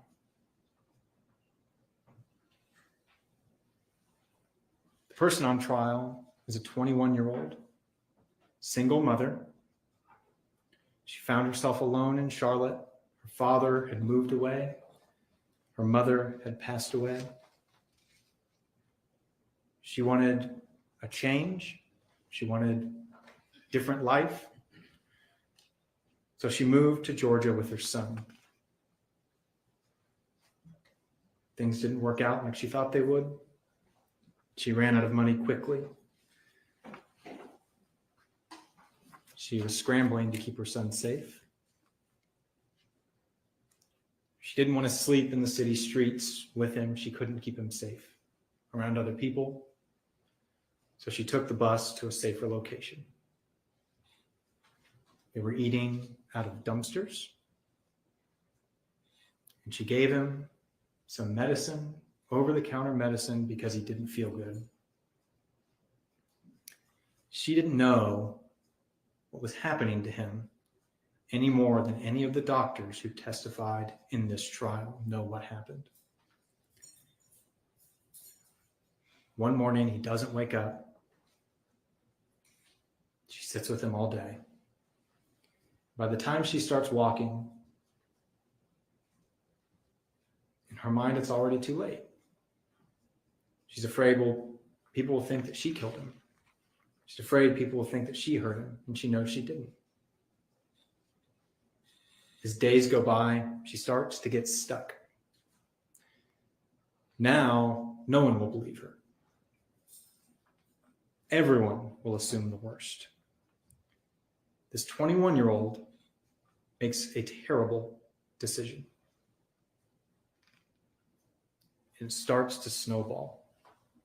It starts to get out of her what she thinks, I can't go back now. At some point, she goes from not telling anyone to being faced with a decision. And she lies. She gets back to Charlotte. People ask her directly, where's William? She makes a decision and she lies. The lies start to compound. They begin to snowball out of control. And then 23 years later, she's chained to a table, and two cops start asking her questions about the nightmare she's been living with for, at this point, over half of her life. She doesn't tell the truth right away. And you all can hate her for this. You can hate her for these lies. That is not what Teresa Black is on trial for. The state's entire case has been an attempt to make you hate Teresa Black. And I think that was not a difficult thing for them. We as a society don't like a mother lying about their child passing. We as a society don't like a mother not reporting a child's death. We don't. And they need you to feel so strongly about that, and feel so strongly about these emotions that you look past the science. Because without emotions, this case is nothing. Without the emotional spin that they want to put on this case and make you feel, this case is nothing. It's time to talk about what Teresa is really on trial for.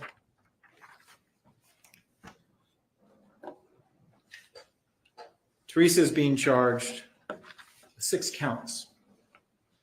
2 of them are felony murder. Felony murder is 2 things, 2 prongs. It is that you caused the death of another by committing a felony. So it is a felony a felony happened, and that felony caused the death. It's important that that felony caused the death and not just that a death occurred. Each felony murder count is therefore paired with a second felony. In this case, she's charged with felony murder in two different ways. The first is count 1. In count 1, she is charged with felony murder for causing William's death by committing cruelty to children by not seeking medical attention.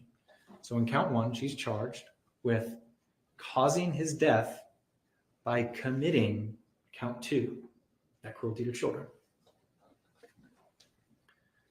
So to find her guilty of this count, you must find beyond a reasonable doubt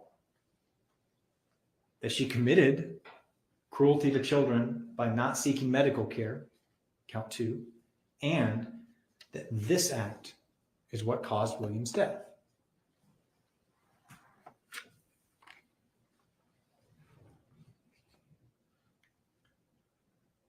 This is count 2. This is that cruelty to children count. For failing to seek medical treatment for William Hamilton. I want to talk about the elements of this, because to find her guilty of 1, you need to find her guilty of 2. Here's how that thought process goes. To find someone guilty of cruelty to children in first degree, you must find that that person maliciously caused cruel and excessive physical or mental pain to a child under 18, and here, by failing to seek medical treatment for William Hamilton. Malice, the state talked about it briefly, but malice is an intent to cause that pain. I want to be very clear with that. This is not an intent to not seek medical care. Well, we know she intended to not seek medical care. That's intent. Malice means an intent, and that action was intended to cause that pain or willfully did that while aware of a strong likelihood that pain may result. For this, to find her guilty of cruelty to children for not seeking medical treatment, you have to find that Teresa didn't take William to the doctor because she wanted him to experience this cruel and excessive pain, or she didn't take him to the doctor while aware of a strong likelihood that he was going to experience cruel and excessive pain. Next, we have count 3, our second felony murder. This is the felony murder that is attached to count 4, the Tylenol Benadryl cruelty count. Again, to find her guilty of felony murder, count 3, you must find beyond a reasonable doubt both that she is guilty of cruelty to children by giving him diphenhydramine and acetaminophen, and that this act caused William's death.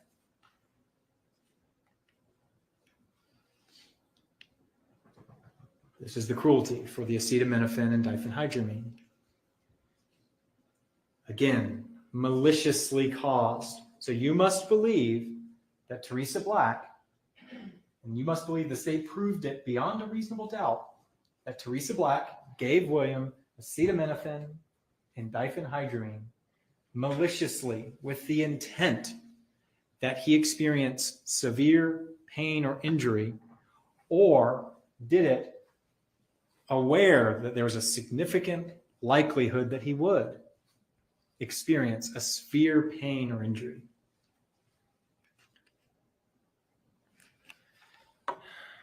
Count 5 is aggravated assault. For this, you must believe that while William was alive, she hit him with some object in the face.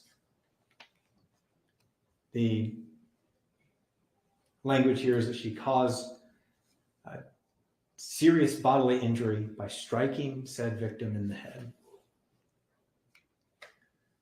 So you must find an assault to another person with an offensive or deadly weapon. Count 6 is concealing the death of another. To find her guilty of concealing the death of another, you must find that she did something to conceal his body, which hindered the discovery if he was unlawfully killed, and that this happened in DeKalb County. So the fact that it did take time for William's body to be found does not automatically satisfy this charge. Teresa, you have to believe beyond a reasonable doubt that Teresa concealed, that she did something to conceal this body. Now, I'd like to talk about all of these in turn. I'd like to start with the cruelty to children for not seeking medical care. Again, the state must prove beyond a reasonable doubt that Teresa did not seek medical treatment either on purpose, so William would experience severe pain, or she did it on purpose, knowing that by not seeking medical treatment, he would suffer severe pain. For this charge, we should look to the doctors. They are the ones that provided any medical evidence about what was happening with William. We heard from two experts, Dr. Gallup from DeKalb County and Dr. Turner from St. Louis. And they both told you the same thing. Teresa told police that William was gagging and lethargic. Both experts knew what Teresa said William was suffering from. They knew what his symptoms were. And they told you several things that would often display with the same symptoms. Pneumonia, or food poisoning, or a cold, or the flu, or a virus, or an infection. They also told you about things that could have happened suddenly. It could have caused William's death. Things that Teresa wouldn't have seen coming. Things that Teresa wouldn't have had a knowledge of a strong likelihood that it would cause pain. Things like an undiagnosed seizure disorder, undiagnosed diabetes, heart conditions, brain conditions, dehydration, sepsis. These are all things that they've experienced as medical examiners. These are all things they have experienced as doctors. They said that it could be two things at once. He could have had a cold. He could have been tired because he didn't eat that day. And something unforeseen could have happened that caused his death.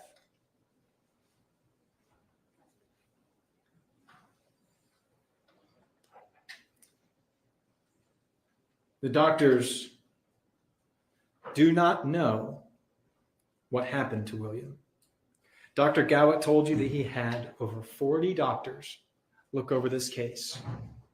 From the time William was identified until now, he's had 40 doctors review this case.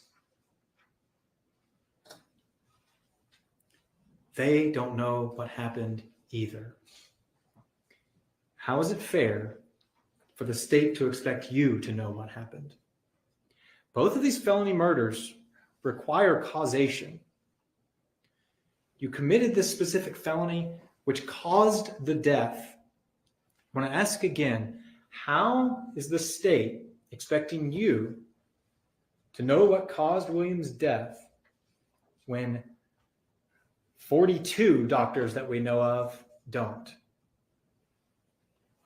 No one knows what happened. And remember, this is not about looking back in hindsight, that Teresa should have taken William to the doctor, and we only know that because, well, it was serious enough that he passed away. It's not about looking backwards. It's not about what would have been best.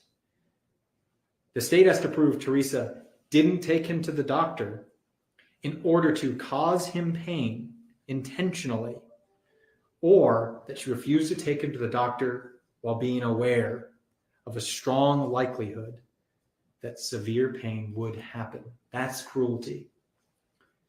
The doctors don't even know if there was severe pain, much less if Teresa knew anything about it. Ms. Jackson brought up something at the beginning when she was talking about reasonable doubt, and I feel like I need to point this out.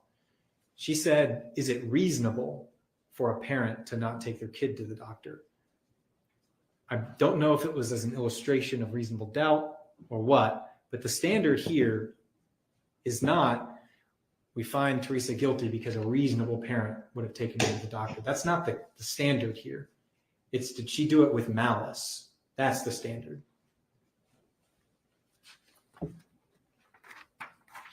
With so many potential causes,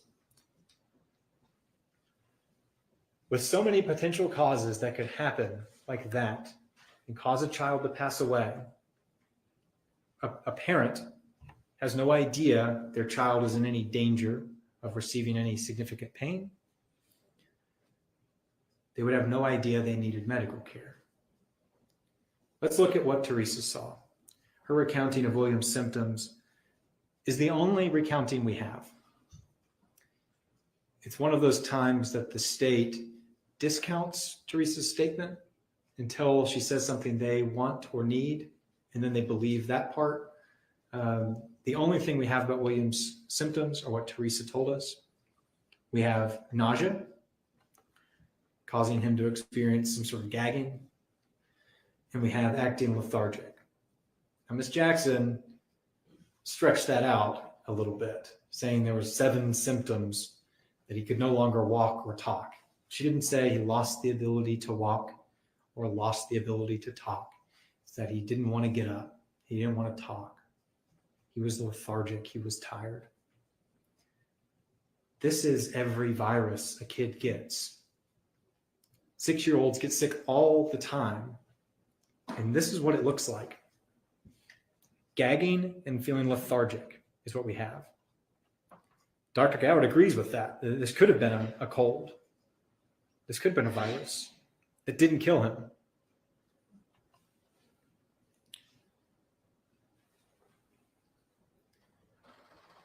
We don't charge parents for not taking their kids to the hospital when they're gagging or feeling tired.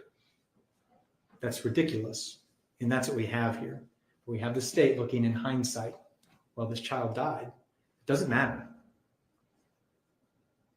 It doesn't matter for the malicious intent required by the statute. It doesn't matter. We can't look back and say this was serious because he died. We have to look at what Teresa knew and intended to do before he died.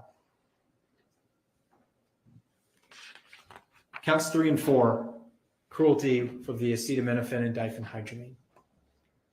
Here's what we know about these 2 drugs in this case. When given a toxic dose, these drugs can be dangerous and cause death. So, how much was William given? We do not know. We have no idea. Dr. Jackson told you he has no idea how much of these medications William had. Dr. Gower told you he has no idea, that comparing skeletal muscle to dosage or blood is comparing apples and bananas. Dr. Turner told you the same thing. It could have been a toxic dose. It could have been a therapeutic dose, meaning the correct dose for a child of William's age and size. It could have been an underdose, meaning not enough medicine to even do any good, much less harm. A therapeutic dose and an underdose would not have any ill effects on William. It would not cause pain.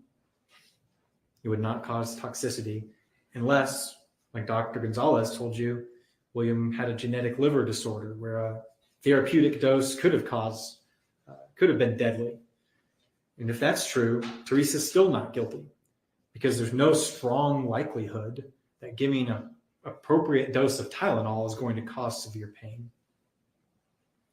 So all the doctors agree that we have no idea what dose William received. The state wants you to say that there is proof beyond a reasonable doubt that he received a toxic dose and that Teresa did it all on purpose. She intended for him to feel the pain with that Tylenol. No doctor is ever able to say how much of those medicines William received, and the state wants you to pick. They want you to say, despite getting no evidence of it, we say beyond a reasonable doubt that he received an overdose of these two medications. Their pharmacist, Dr. Gonzalez, said, well, these symptoms are consistent with toxicity from these two drugs. Yeah. They're also consistent with everything else that Dr. Gallup listed out. We went on and on. Yeah, I would expect those symptoms from that. That means it's also consistent with pneumonia and consistent with a cold. It's still no more evidence. When your symptoms are gagging and feeling lethargic, it's consistent with so much.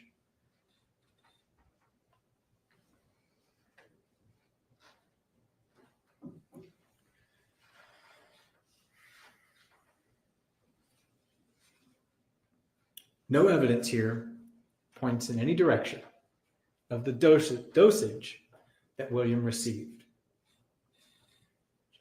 That's reasonable doubt. Right there. When you're back there and you're deliberating, and you said, did the state prove beyond a reasonable doubt that William received enough Tylenol or Benadryl that would have caused him excessive and cruel pain, mental or physical? The moment you say, well, he could have had a trace dose, and this is the same, would be the same exact result, then that's done. That charge is done.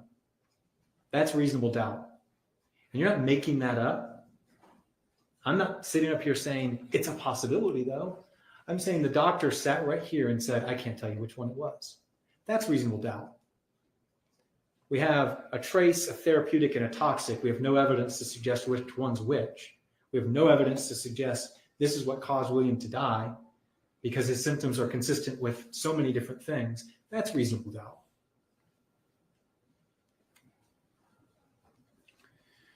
Ms. Hodder's cross-examination of Dr. Turner, she spent quite a while with Dr. Turner asking her to read medical labels, medicine labels. These are all medicines that Ms. Hodder said she purchased herself when she went to the pharmacy during trial in 2024. She was asking a lot of questions about medications that doesn't provide us anything. All of her questions on that cross-examination. And how do we know that? If she had real questions that she wanted to ask about these medications, she would have asked those questions of her own witness, the pharmacist. Because Dr. Turner didn't provide any different opinion on these drugs than Dr. Gallup or Dr. Jackson. She said, when I asked her questions, it could be toxic, it could be therapeutic, it could be trace. She did the same thing. She didn't say something outlandish apart from the other doctors, but Ms. Hodder got up and went for half an hour asking her questions about these medications. Why not have your pharmacist answer those questions? Well, because she wasn't looking for any real answers when she did that. She wasn't looking for anything that would help you. She was trying to score points with a dramatic cross-examination. Because the truth is, Dr. Turner or her own experts, pharmacist, toxicologist, medical examiner, they don't know what dosage William received.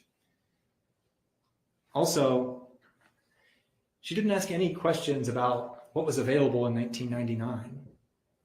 That would have been a question for the pharmacist.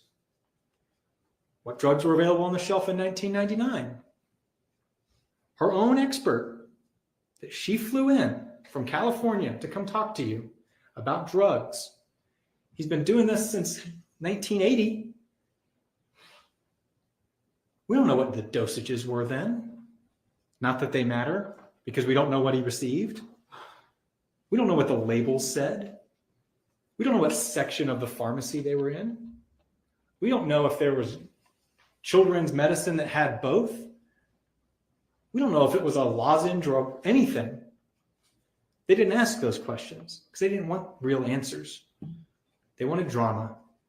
They wanted to put Dr. Turner on the spot, make her read directions and labels, and pretend that it's proof that a medicine says keep out of reach of children, that should put Teresa on high alert.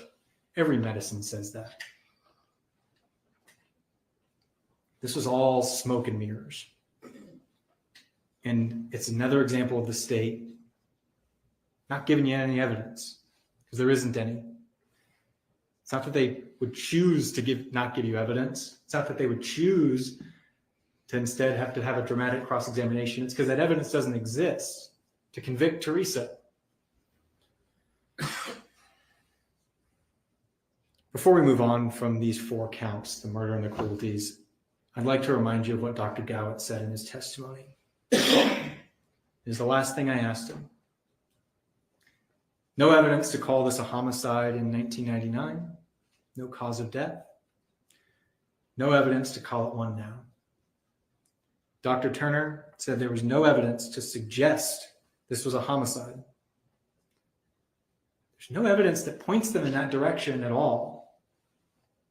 There's no evidence that points them in the direction of William died because his mother maliciously didn't seek medical treatment, or that William died because his mother maliciously overdosed him on Tylenol or Benadryl.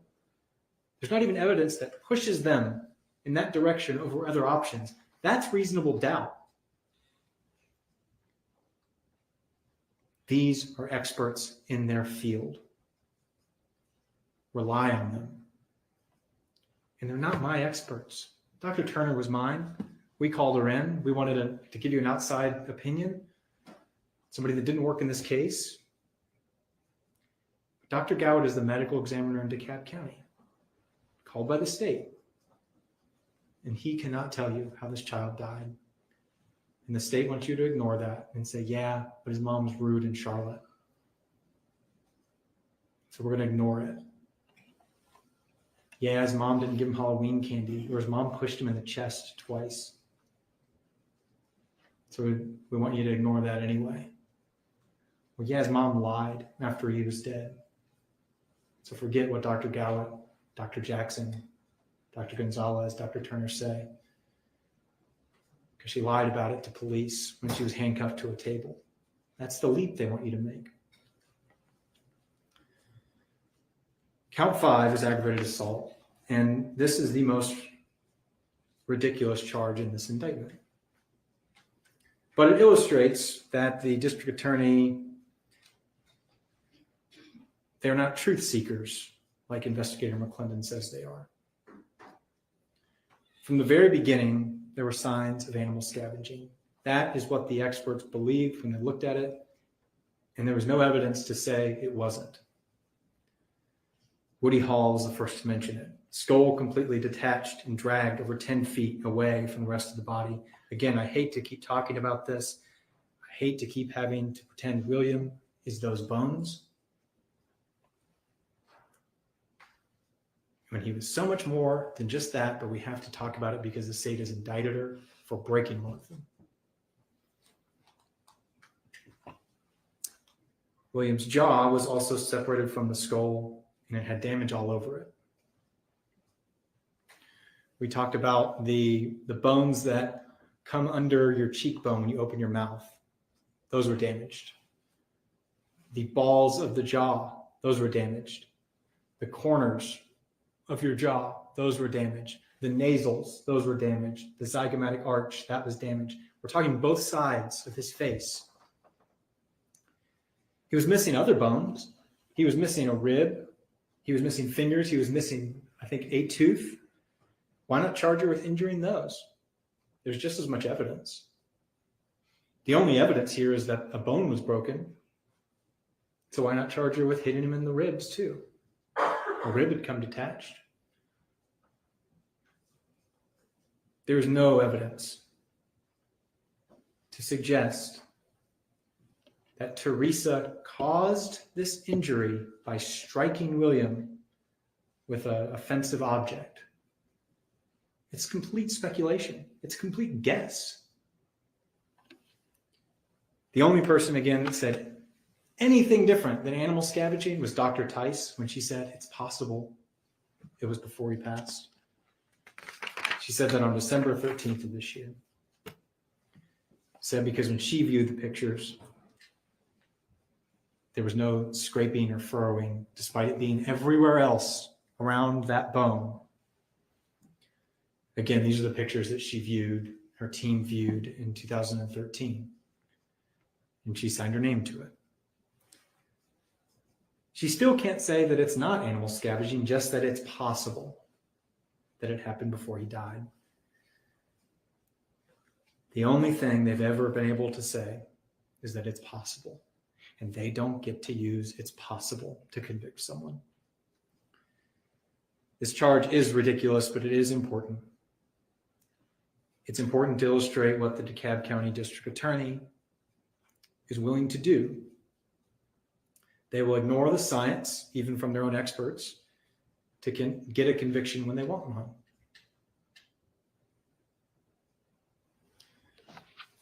At the very beginning, Lieutenant Quigley said he was brought into this case. The DA was really excited about this new lead. Forget truth-seeking. They want another chance to get Teresa. They have a broken bone, so they looked at this indictment and said, throw another one on there. We'll see if something sticks. They have to prove this beyond a reasonable doubt. The best they can ever do is ignore the experts that say, looks like animal scavenging, jump straight on to the one person that says it's possible, and then jump from there to get to reasonable doubt is to say, yeah, but she pushed him once in the chest. She pushed him into a chair. See? It goes from it's possible to beyond a reasonable doubt because of the things that Ava said weren't serious and not a big deal and weren't abuse. This is not how our system works. That's not truth-seeking. Finally, I'm going to talk about concealing the death of another. I'm going to guess this count has been in your mind the entire trial. On its face, this count seems like the only one the state has provided any evidence for. Yeah, it did take a long time for someone to find his body. That must mean it was concealed. The truth is they have not provided any additional evidence above any of the other counts. To find someone guilty of concealing the death of another, you need to find that they concealed it, that they hid it, or that they attempted to conceal it. And then the second prong is you must find that that did hinder the discovery of whether that person was unlawfully killed. If you believe that Teresa woke up and William was dead in those woods, then she is not guilty of concealing. If you believe that's a possibility that you can give a reason for, and your reason is there's no evidence pointing otherwise, or that's what she said, if you have a reason to say that that's what happened, then she's not guilty for concealing, for leaving him in the woods. Again, they have to prove that she dumped him there. They have to rely on Gary Harris. They have to say that was her and some accomplice, and they dumped him deep in the woods. Multiple witnesses have told you there's no apparent attempt at concealment. Woody Hall, Officer Gaskew, Detective Harvey. Again, there was no jacket laid on him.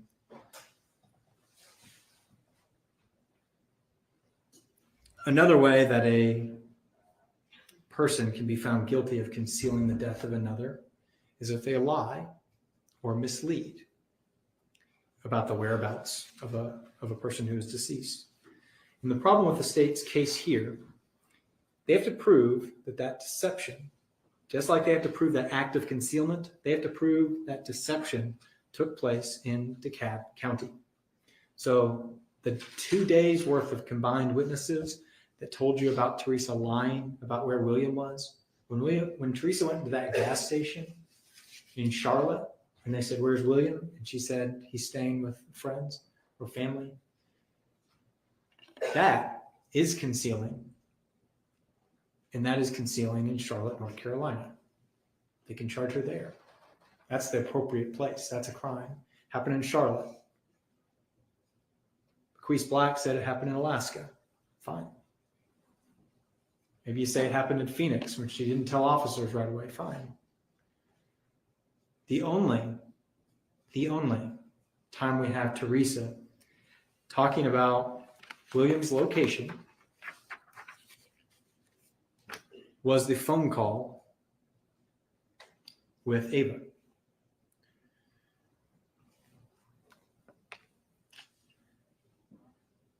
Now this, Ava told you that it was a week after Teresa left.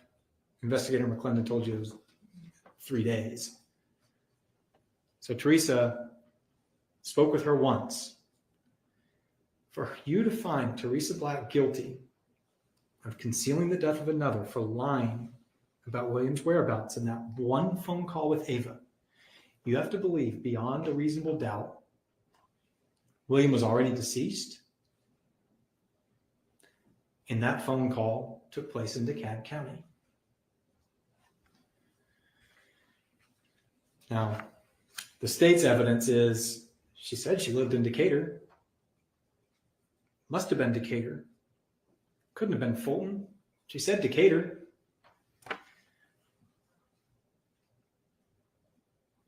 That's not beyond a reasonable doubt. She told detectives, and they said, "Where did you live?" Atlanta. Where Atlanta? Decatur, I think. That's not her saying I was in Decatur 3 days after I got there, or 3 days after I left on a Greyhound bus. We have no idea where this phone booth was. We have no way to know where that was. She didn't say, "It's Teresa calling from DeKalb County." Certainly not. They have to prove beyond a reasonable doubt what county it was in. They showed you the special circumstances in that when there's evidence that a crime took place in more than one county, then either county is fine for reasonable doubt. There was one phone call. They didn't move that phone booth mid-phone call to multiple counties. One phone call where you have to prove beyond a reasonable doubt it was in DeKalb County. And you have to prove beyond a reasonable doubt that William has passed away at that point.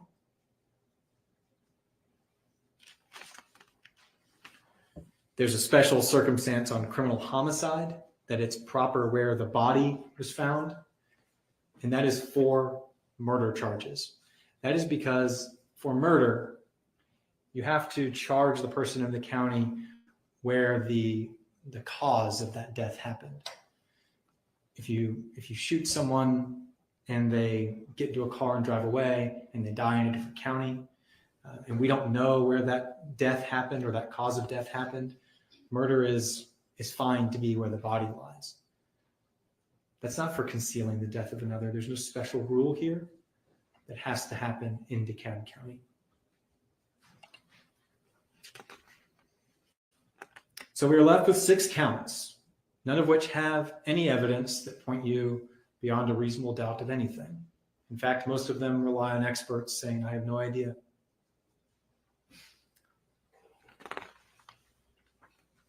When I sit down, I'm not going to be able to get back up and talk to you anymore. It's the way this works. Those are the rules. I have to just sit there. I'm going to be relying on you to remember the evidence with your own memories and your notes and the notes and memories of your fellow jurors. The evidence is not what I say it is, Ms. Jackson, Ms. Hodder. It's what you heard from the witness stand. But I don't get to come back up. So to talk about what their argument is going to be, I really just have to guess. Based on some of the questions that they have asked, I'm going to take a stab at it. I expect the state has crafted a very creative story. And I'll give them the benefit of the doubt that their story, they've crafted it in a way that everything they say is possible. But when they tell you what they think happened, I want you to watch the leaps that they take, the assumptions that they make. Ask yourself, when they make those leaps, what evidence are they basing this on? What evidence are they ignoring? Here's potentially a story the state could tell when Ms. Hodder gets up here. That the state believes that Teresa wanted rid of William. That she came to Atlanta, found William was a nuisance. Evidently, William was getting in the way of her dream of dancing at the Pleaser Strip Club. So every night, for her to go to work, she would drug William in the woods so he would fall asleep. She would leave him somewhere so she could go dance, and then she'd go after and pick him up. One night, William had a rare reaction to Benadryl, became agitated, so she hit him in the face, breaking his zygomatic arch. She, along with some unnamed accomplice that had a car, drove his body to the Clifton Church area and left him in the woods. She convinced this person, who she maybe knew for a couple of days, to help her dump a child's body in the woods, and this person has never told or was never found out. If that's the state's theory, or anything close to that, they are not truth seekers, they are storytellers. If that's the state's theory, and one they are asking you to convict a woman for murder with, they have lost sight of what evidence and proof means. Pay attention when they tell you what they think happened. I don't know what it will be. I made that up as a ridiculous example. But pay attention to how many guesses you have to make, how many leaps you have to make. Because in that story I just told you, you have to take the leap of she either knew someone in Atlanta or she met someone quick enough, formed a relationship that that person would hide a child's murder with her, that she came here and got a job immediately, despite not having a license, started dancing within the first 2 days, and all of this happened with William's death within the second day or so. So she had time to hide the body and then lie to Ava. Think of how many leaps you have to make for that. And again, possible. There's 100 stories I could come up with that are possible. We're talking about beyond a reasonable doubt here. I expect they're going to spend a significant amount of time telling you why Teresa's statement is not believable. Again, this is not about comparing stories. On one hand, you could believe what Teresa told police. On the other, we have the state's story, whatever it is. If you believe Teresa's story, then it's not guilty.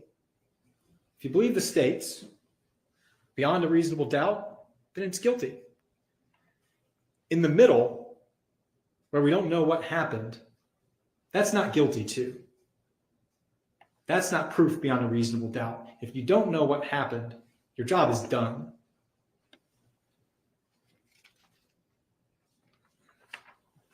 The state of Georgia began their work on this case with a conclusion that Teresa Black was guilty. And they worked backwards, squeezing evidence into whatever story or mold that they are going to give you to tell a ridiculous, albeit exciting story. A story that the news would show up for. A story that they could have press conferences for. A story that people would watch. They were so set in their opinion that they didn't realize the full tragedy of this story. The truth about this case is that it is a tragedy. That this woman lost her baby. And That morning, laying on the pine straw in South DeKalb, this woman was alone and scared. And she messed up. She didn't tell anyone about William for a day. That day became a week. A week became months and years, and it became 23 years. But she never forgot him. She never stopped regretting that mistake. She left him, and she hates herself for it. She did not kill him. She did not hurt him. She loved him.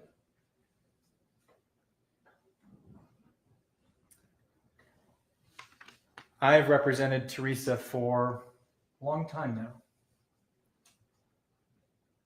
And as attorneys do, I've done what I can do to protect her as my client.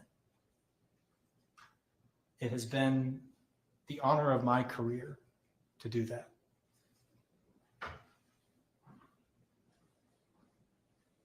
I'm about to have to sit down. And I don't get to protect her anymore. I am handing Teresa Black's fate to you. And I'm scared. I'm scared that this case is emotional and you hate her. And that will be enough when it shouldn't be. I'm scared that you'll buy that it was possible. The state's story is possible. And you won't follow what reasonable doubt means. I'm scared because I don't get to do anything else for her. Those are my fears. I know they are ill-founded. You spent a week in this trial. I'm sure that this trial and this service will change you forever. But you have taken your jobs very seriously.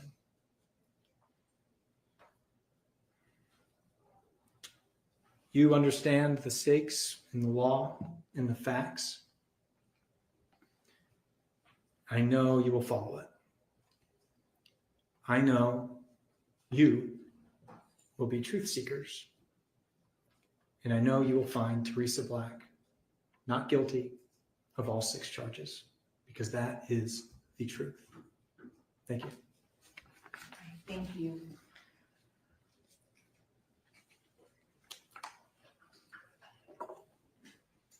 All right, ladies and gentlemen, it is about 12:15. I was hoping to get through all of the arguments this morning, but we still have another hour or so to go.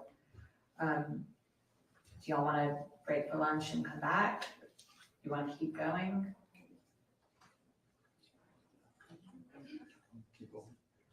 Keep going, okay. All right, let me please take a quick comfort break, and we'll be back momentarily.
So, yeah, I am so glad this is over. You wanna know why?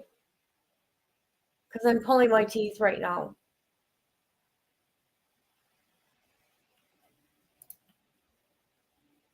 I hate it. It sucks. Guess who's live right now?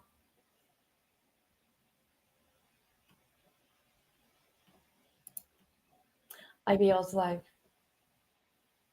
I'm going to have to go be nosy.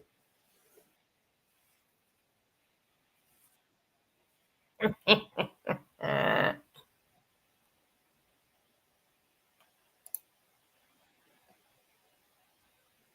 it is. It sucks.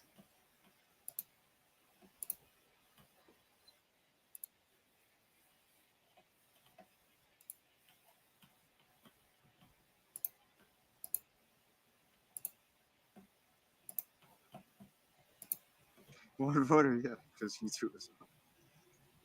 These fucking battle royale. There you have it. We're just gonna fucking they could target what other guys thought you could see as civilians.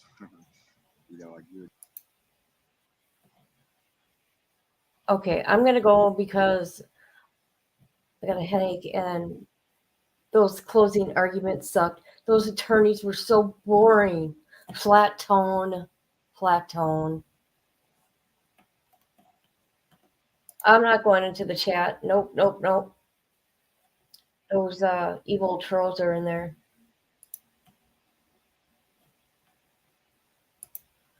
I'll talk to you soon, okay, Katrina?